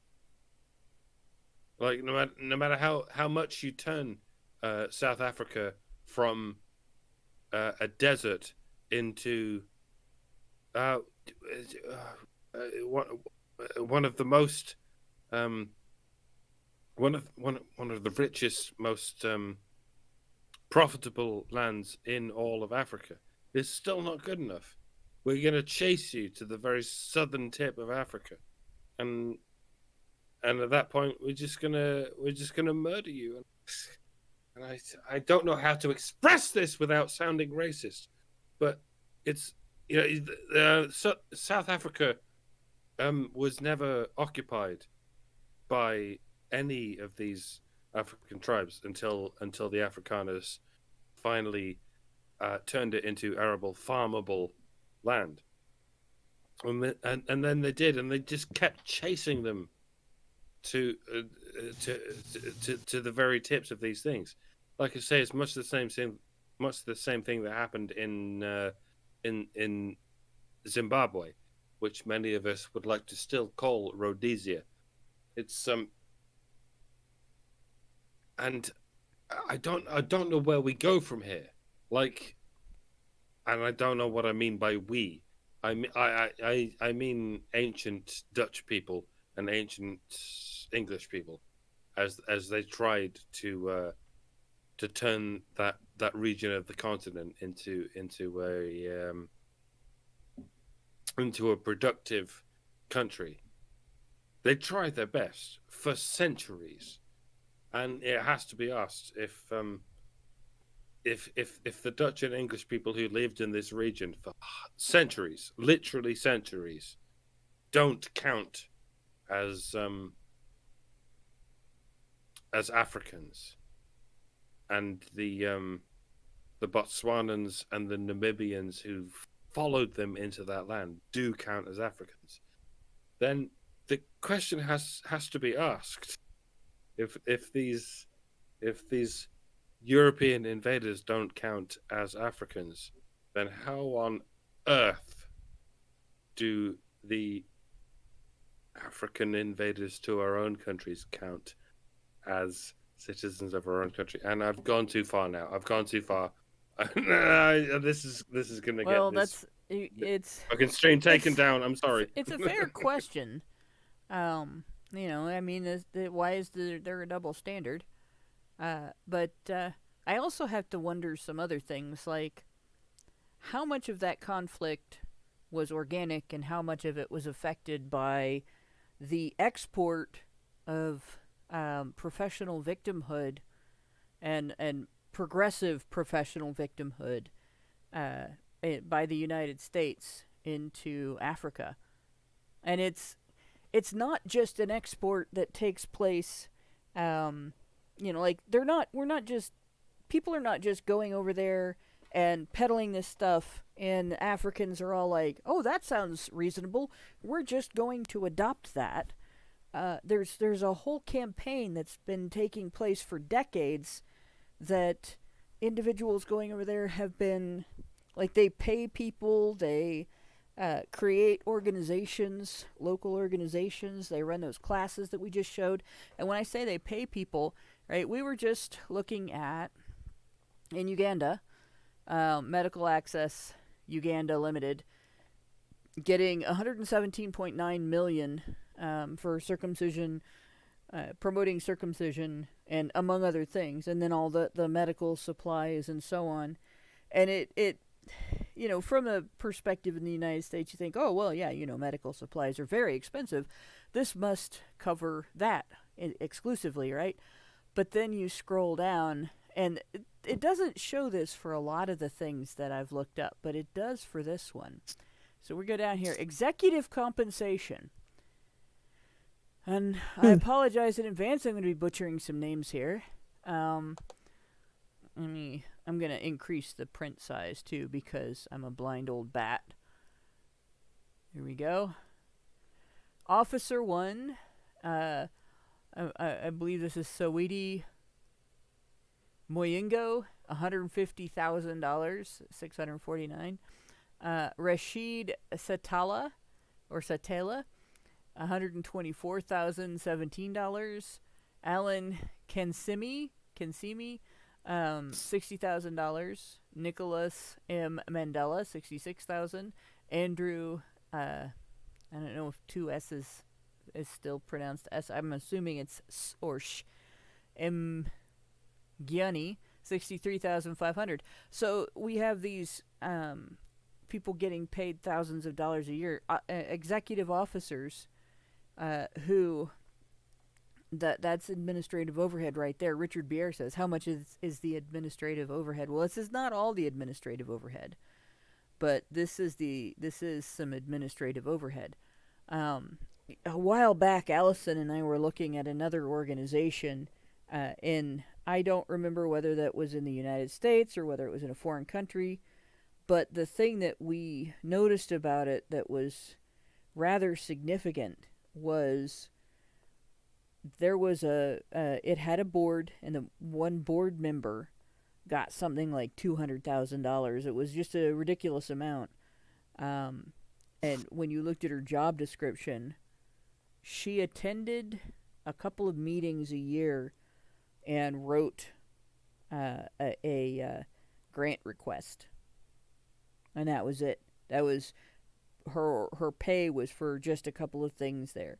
Couple hours of meetings and essentially writing a single paper to turn into Must government. be fucking nice. Must be nice.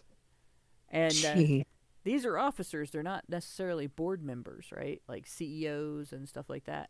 So in addition to these, there will be people in the organization that are even higher paid.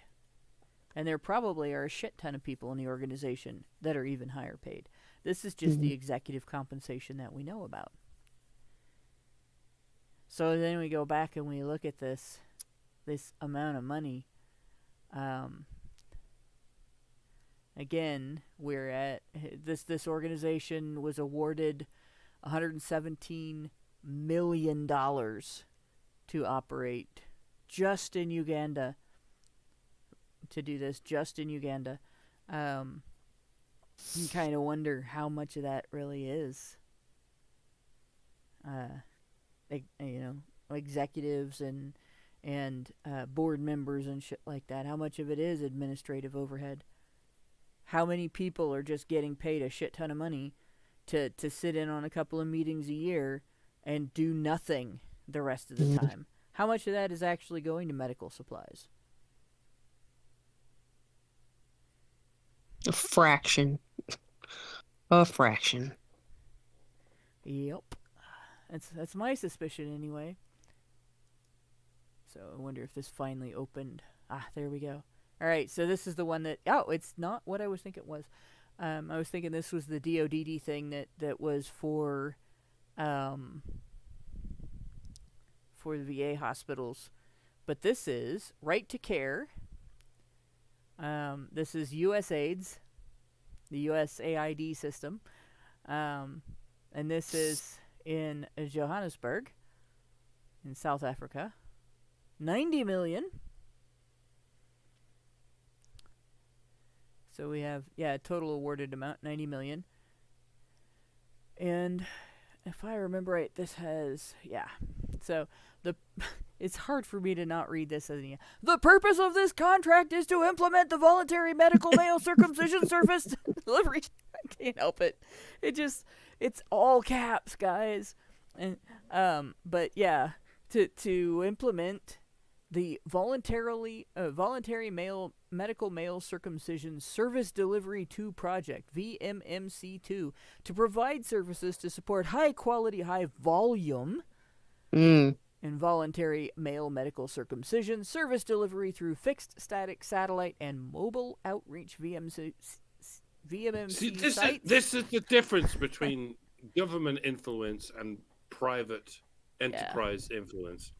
Private enterprise influence turned South Africa into one of the richest, most decadent countries in Africa, in South Africa, let alone all of Africa. But this is what fucking... Oh shit! I just threw my cigarette into my electronics. okay, that's going to burn something. But the if this is what USAID does, if this is what government funding does, all it does is influence Africans to be fucking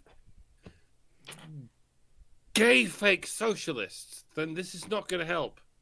None of this is going to help. It's not designed to help. It's designed to It's launder not- money. Mm-hmm. Exactly. While virtue signaling as a smokescreen for the money laundering. And I'm gonna have to mute now because I have to find this cigarette before I burn my house down. Sorry. So what you're saying is you're an ordinary guy. I knew you would get that. Burning down the house. Yeah. I don't think we get to know, on this one, I don't think we get to know about the executive compensation. Yeah, see, this is what we usually see. It doesn't say who or what. It doesn't tell anything. We can find out who the recipient is, and it gives the name of the company, where the recipient is, and so on. The location, usually of performance, which is South Africa. Right? And there's other details we can find out. For the most part, they're not really relevant to us. But y'all who live in the United States, you paid for this. You know, when you go get your paycheck cashed and a third of it is already gone, like the government has chomped out a third of your paycheck every time that you get paid, part of that money was sent to this organization to push circumcision on South African men and boys. I hate this so much. Yeah. God damn. I want my money back. Yeah. Let's go, Doge. Yeah, that Start $5,000 issuing- is starting to look like it's not enough. Yeah, no, seriously. That's the tip of the Yeah, iceberg. this is the same thing. I opened this already. Yeah, no, it really is. And like that was the top one, right? That's right to care. But there's several other, like you see it again here. There's right to care, and it's peppered through here. Some of these organizations are repeated. Beyond Logistics Limited, there's a whole shitload of contracts that they had. So, let's see if I can find the most expensive one, because it goes from most expensive to least expensive here. So we'll see where our first instance of Beyond Logistics Limited here is, and if I remember right, it's another one of we're buying medical supplies to do genital cutting in some foreign country, and it's to help prevent AIDS. So this was again US AIDS didn't prevent them, did it? For Beyond Logistics Limited, and in this particular instance, again we're in Uganda, Kampala, Uganda, and it's 249,994, so almost 250,000, just $1 short or couple dollars short. Where is our purpose? Did I pass it? Yeah, it's very small. BPA Call Order 42 for the procurement of voluntary male circumcision commodities. So again, I don't know if we get to see in this one or not. No, we don't get to know how much is administrative overhead, but I would bet quite a bit, because that's an awful lot for supplies, especially since, there's another organization that is also getting money specifically for that purpose, that's getting millions for that purpose. So why are we also paying this organization in the same country doing the same thing this much for medical and surgical instruments, equipment, and supplies. For just circumcision. Not for anything else. This is specific to circumcision. And as you can see, they have contract after contract after contract. Like, Is that like in different areas, or is it all Uganda? It's probably different areas. We can open a couple of these. In fact, let's see if we can open their page. So let's look at the second and the number 2 expenditure here. And yeah, the cryptic description, a lot of stuff on these, it's coded. And I think Bakazu has it right. A lot of it is coded because it keeps them from having to give away that this is what we're actually doing. Yeah. And so it's BPA call order number 53, voluntary medical male circumcision, VMMC commodities in Uganda. It's maybe different years. 2023. Yeah, I just caught that because the last one we looked at, I think, was 2017. Yep, and they've been doing this annually for decades, right? So we look at the organization itself, see if that has loaded up yet. That's taking its time. I do have a lot of tabs open, and I did earlier have a lot of tabs open, so that might be part of the problem. I always have too many tabs open. Yeah, this one is probably also in Uganda, as it comes up. And beyond logistics, yep, Kampala, Uganda. And again, pretty close to 250,000 for procurement of voluntary medical male circumcision, right? And instrumentation and blah blah blah. Same place of performance, Uganda, and this was in 2022, ends in 2024, so they did a couple of years at once there. And it's interesting they call it voluntary, because I would say it's probably scammed. They scam these guys into thinking that they need to do this. Mm-hmm. And I wonder how many of those foreskins they're actually selling, because I know when they do it to infants, that's being sold on the medical market and on the cosmetic market. So I don't know. Neonatal foreskin fibroblasts bring in quite a bit of money. I don't know if adult foreskin has the same plasticity to it, but neonatal foreskin fibroblasts can be used to grow more skin. Yeah. And they can be used for hair restoration. They get used in makeup that is intended to get rid of wrinkles and stuff like that. And they are really, yes, they are. I'm shocked, poor Bakazu. They are absolutely making face cream with it. In fact, Oprah Winfrey used to promote a whole line of makeup on her show that had neonatal foreskin fibroblasts in it. Ugh. Yeah. So, yeah, I mean, this is big money. Big money. And, like I said, I don't know. I don't know if, well, let's look it up.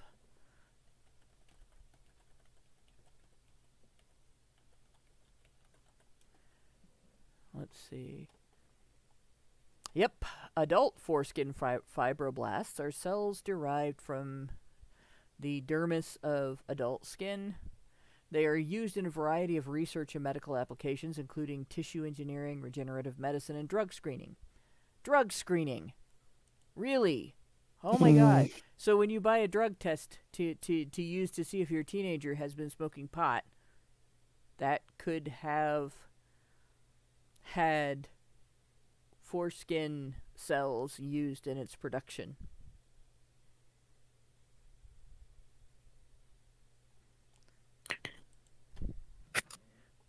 Oh gosh. I can't imagine why, like what function it has, but good God. Yeah. Foreskin Oh no! fiberglass. If you stop these terrorists from smoking weed, they will definitely all their problems will be solved overnight. Oh yeah, definitely.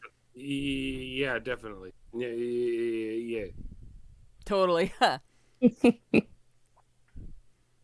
This is where this site drives me nuts, right? Beyond Logistics Limited, we just saw 2 contracts. We actually saw a couple contracts. They're getting about $250K a year to promote circumcision in Uganda.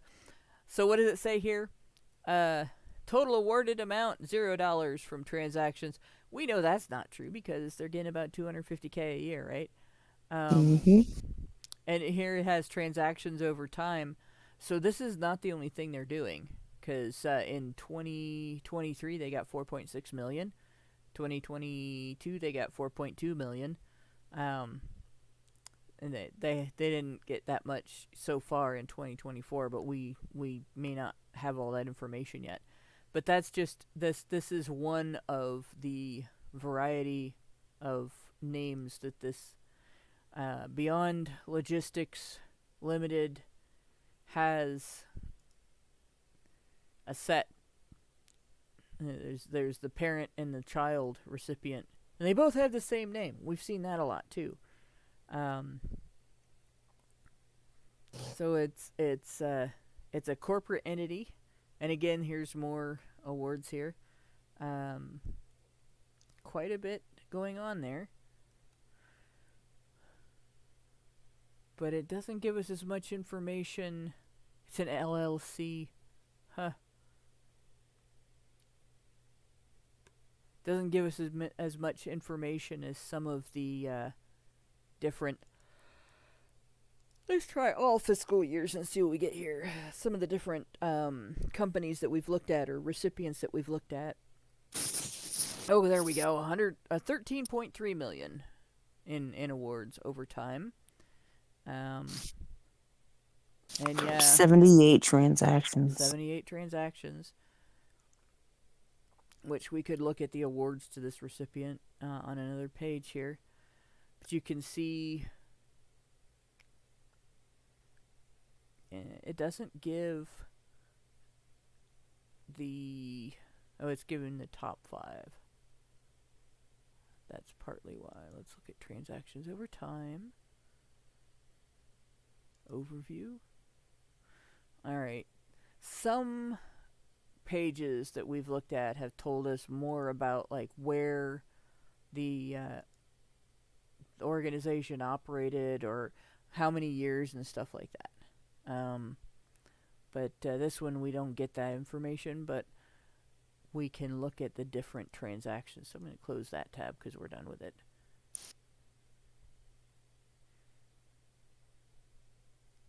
Oh, we don't get to see that.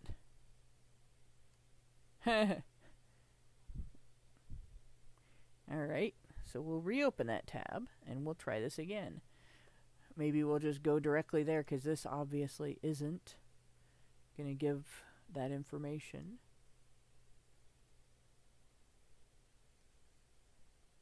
We could do the same thing with Right to Care actually, because they seem to have gotten several yeah, they've had 27.9 million from 42 transactions. Bunch of different awards, right? So let's see if we just click on it directly, if that'll take us.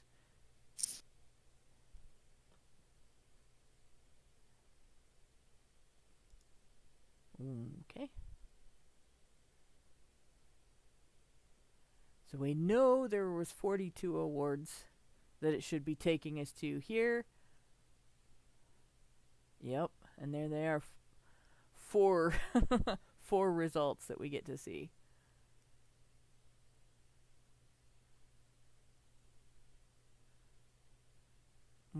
mostly from USAID. 871.42 million, it says. And then in DHS, 117.13 million. Different amounts over different times. Going here, we have clear back to 2007.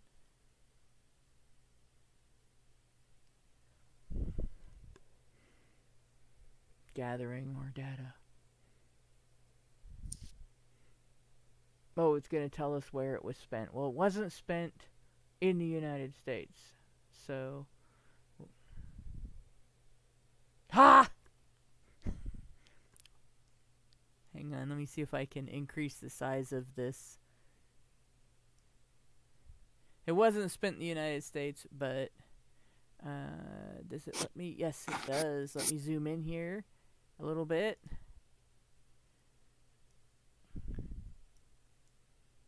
On the Gulf of America.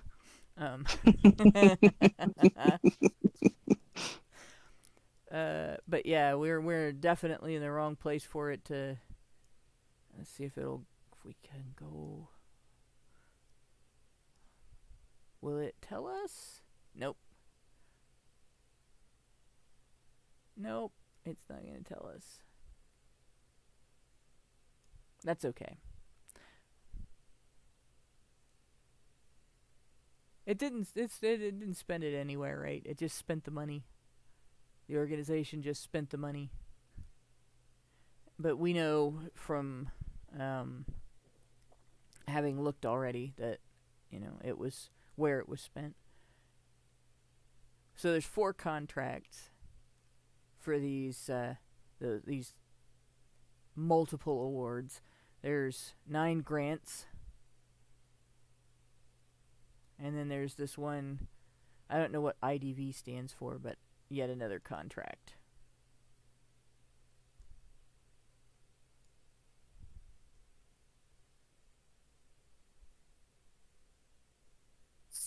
So, and then Medical Access Uganda Limited. Let me see. That we have, we're back to right to care again. That's not what I'm looking for.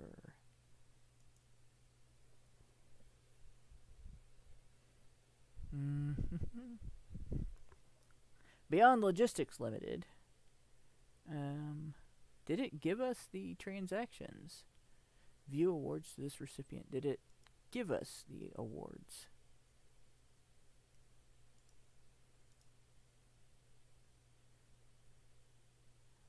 I mean, I clicked on it, and it's been loading all this time, and it didn't give us anything.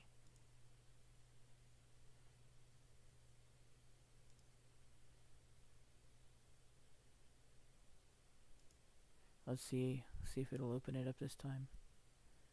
This site is a bit dysfunctional.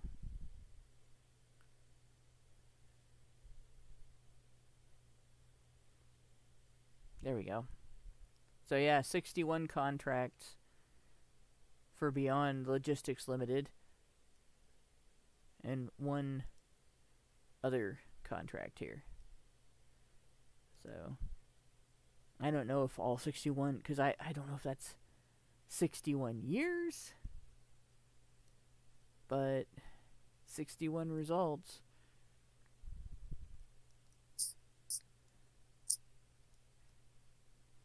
All from the Agency for International Development, so from the AIDS. Every single stinking one of them.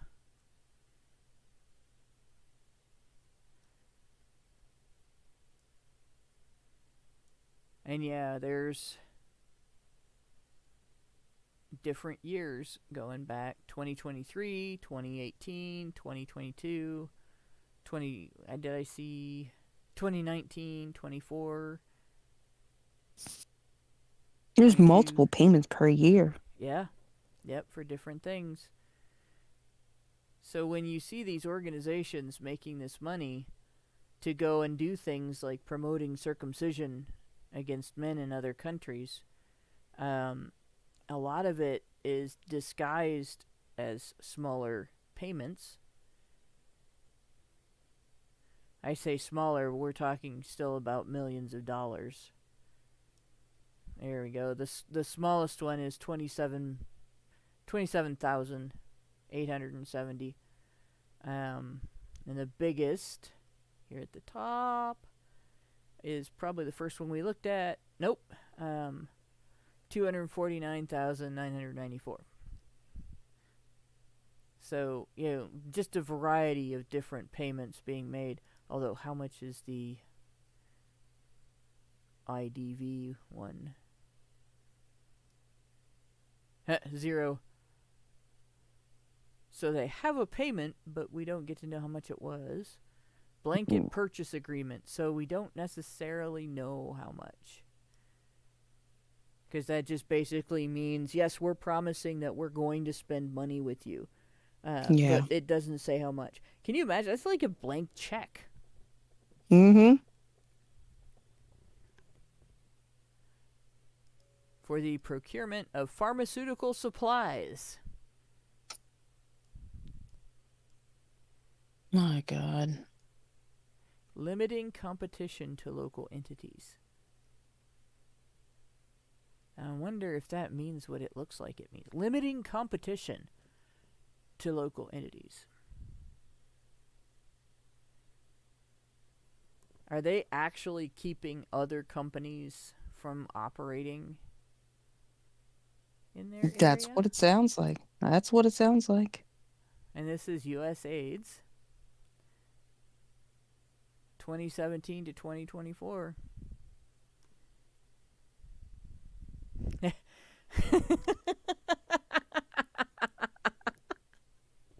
Okay, Bakazoo, I like you.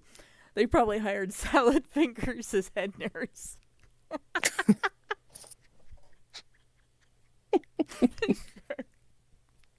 There's a name I haven't heard in a while. I'm gonna have that mental image now. Jeez. Oh, fuck. But yeah, this is what we're dealing with, right? And this is, when we go back to federal awards, it's all these awards to Beyond Logistics, but they're not the only ones, right? Association of Private Health Facilities in Tanzania, Academy for Educational Development Incorporated. That's a nebulous name. Miscellaneous foreign awardees means, they gave to a bunch of different people in foreign countries and didn't say who. Uganda Health Marketing Group, several other miscellaneous foreign awardees. IQVIA Government Solutions Incorporated. Again, very nebulous. It sounds like Rosemont Seneca or some other shell corporation, right? Mm-hmm. This one's called the Seamon Group, Seamon Corp. Corporation. Cardinal Health. University of California, Los Angeles. We can look at that one. What did UCal get? So that's not loaded yet. That's going to take a minute. Marathon Medical Corporation. I don't think that's the same as Marathon Oil. I hope not, anyway. Kind of suck. And then we have uniforms. This is uniform purchases right here. Best Medical Wear Ltd. This is, if you search, if you try to search men's, MEN apostrophe S, you get, or women's with an apostrophe S, you get a whole bunch of these uniform purchases for like military or for prison uniforms. Yeah. So it's there's a lot of stuff that it can be difficult to actually find. There's a lot of awards that went to women's organizations, but they're sandwiched in among all these purchases of uniforms and shit. So Cardinal Health has gotten a bunch. I'll bet that's uniforms too. Medical Marketing Incorporation, or Incorporated. Yeah, there's just a bunch of these companies. And like I said, 613 contracts to promote Insane. circumcision around the world. Unbelievable. Yeah. Yeah, I'll bet Cardinal Health is medical supplies. I'll bet Owens Minor Distribution is probably medical supplies. A lot of these are probably companies that sell medical supplies. This one, Mountain Peaks Urology, that'll be a medical group that sends doctors. So let's see if this opened up. Academy for Educational Development Incorporated in Connecticut. They are... Oh no, they're not. They're in D.C. It's Connecticut Avenue. I kind of hate that. We have an Ohio Street here in Dayton. That is like, we're already in Ohio. You don't need to name a street after the state. Come on. The fuck. Of course, we also have a Miami Street, which makes it... And a Miami Valley. Oh, boy. I'm in the Miami Valley right now. Yeah, 145,298. That's quite a bit there. To Botswana male circumcision. That's all it says. Botswana male circumcision. My brain hears that in a Conan voice, but I can't do a Conan voice. But yeah, that's it. So they spent 145,000 on Botswana male circumcision, and I would wager that this is another thing that gets sent annually. I'll bet if we look at the Academy, they probably have... Yeah, there's a parent organization with the same name. It's known by 13 other names. Probably most of them are the same name, but with different endings. Right?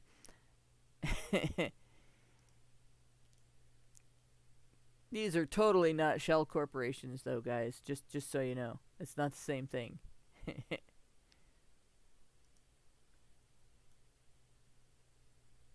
And... So they have 13 organizational names in the system, but only one transaction. And it is what we just looked at, I'm assuming. Botswana male circumcision. Oh, yeah, this is the one transaction, 153 contracts, 19 contract IDVs. That's probably individuals. Grants, 105 grants, all to this company for various things. So, what's their biggest award? Their biggest award is $29 million. For... Oh, you have to go back to the bottom to... They have the website set up so that the tab doesn't have the scroll bar at the bottom. I have to use the scroll bar at the bottom of the, I guess, window in the website, and then scroll back up. This is very dysfunctional. It's obviously designed by somebody who works in government.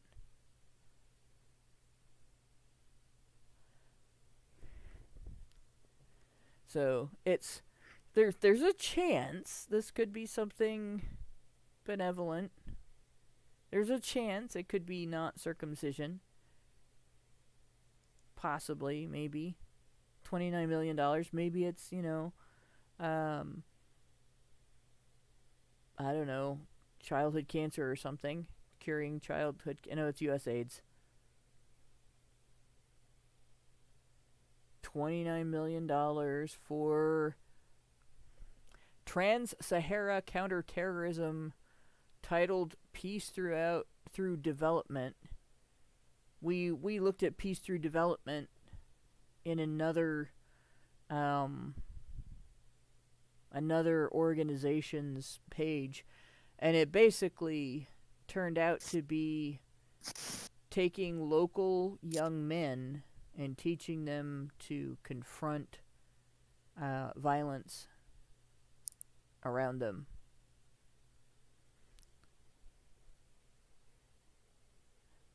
So, yeah. So, disruptors, basically. They're training disruptors. Local disruptors. So they're basically taking local young men and making them put themselves at risk.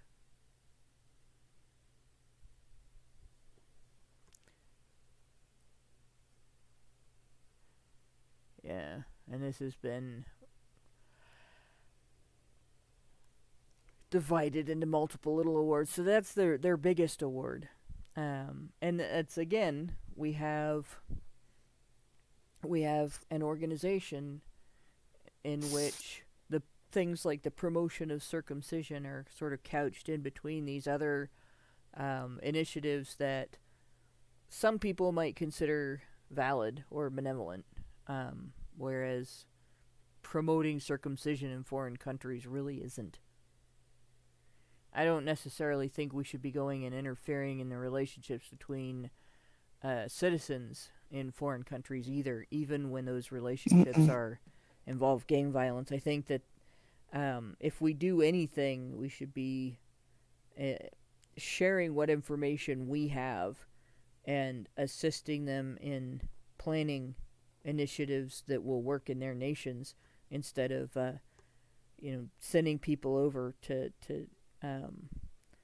basically teach a warped form, even more warped than romantic chivalry, a warped form of chivalry.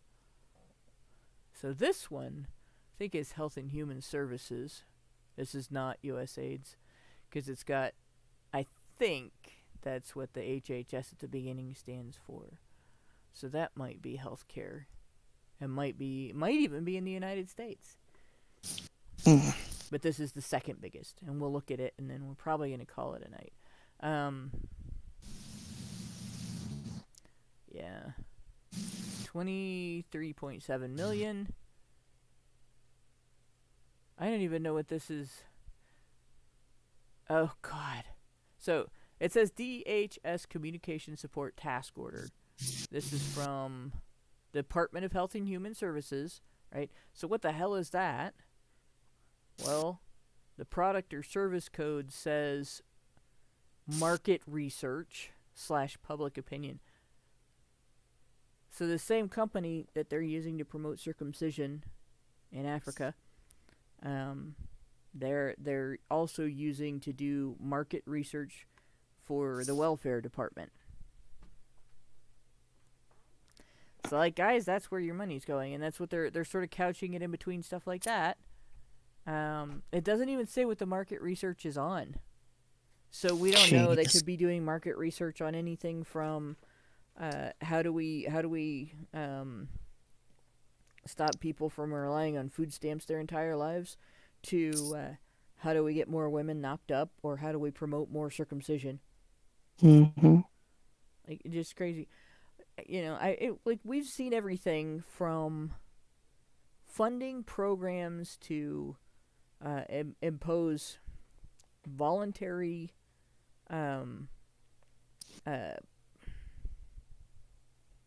vasectomy in foreign countries. And again, that's the United States targeting countries full of brown people with sterilization programs, which we looked at last week, to we're going to prevent gang violence in the Bronx by it was gender-based harassment, street harassment in the Bronx by posting anti-street harassment haiku all over the community on posters and post-it notes and stuff. Right? This is just, and you guys are paying for this. Every single one of you that pays taxes, which is mostly the men, you're paying for this shit. Every time you get a paycheck and you see that a third of it has been confiscated by the U.S. government, that's where it's going.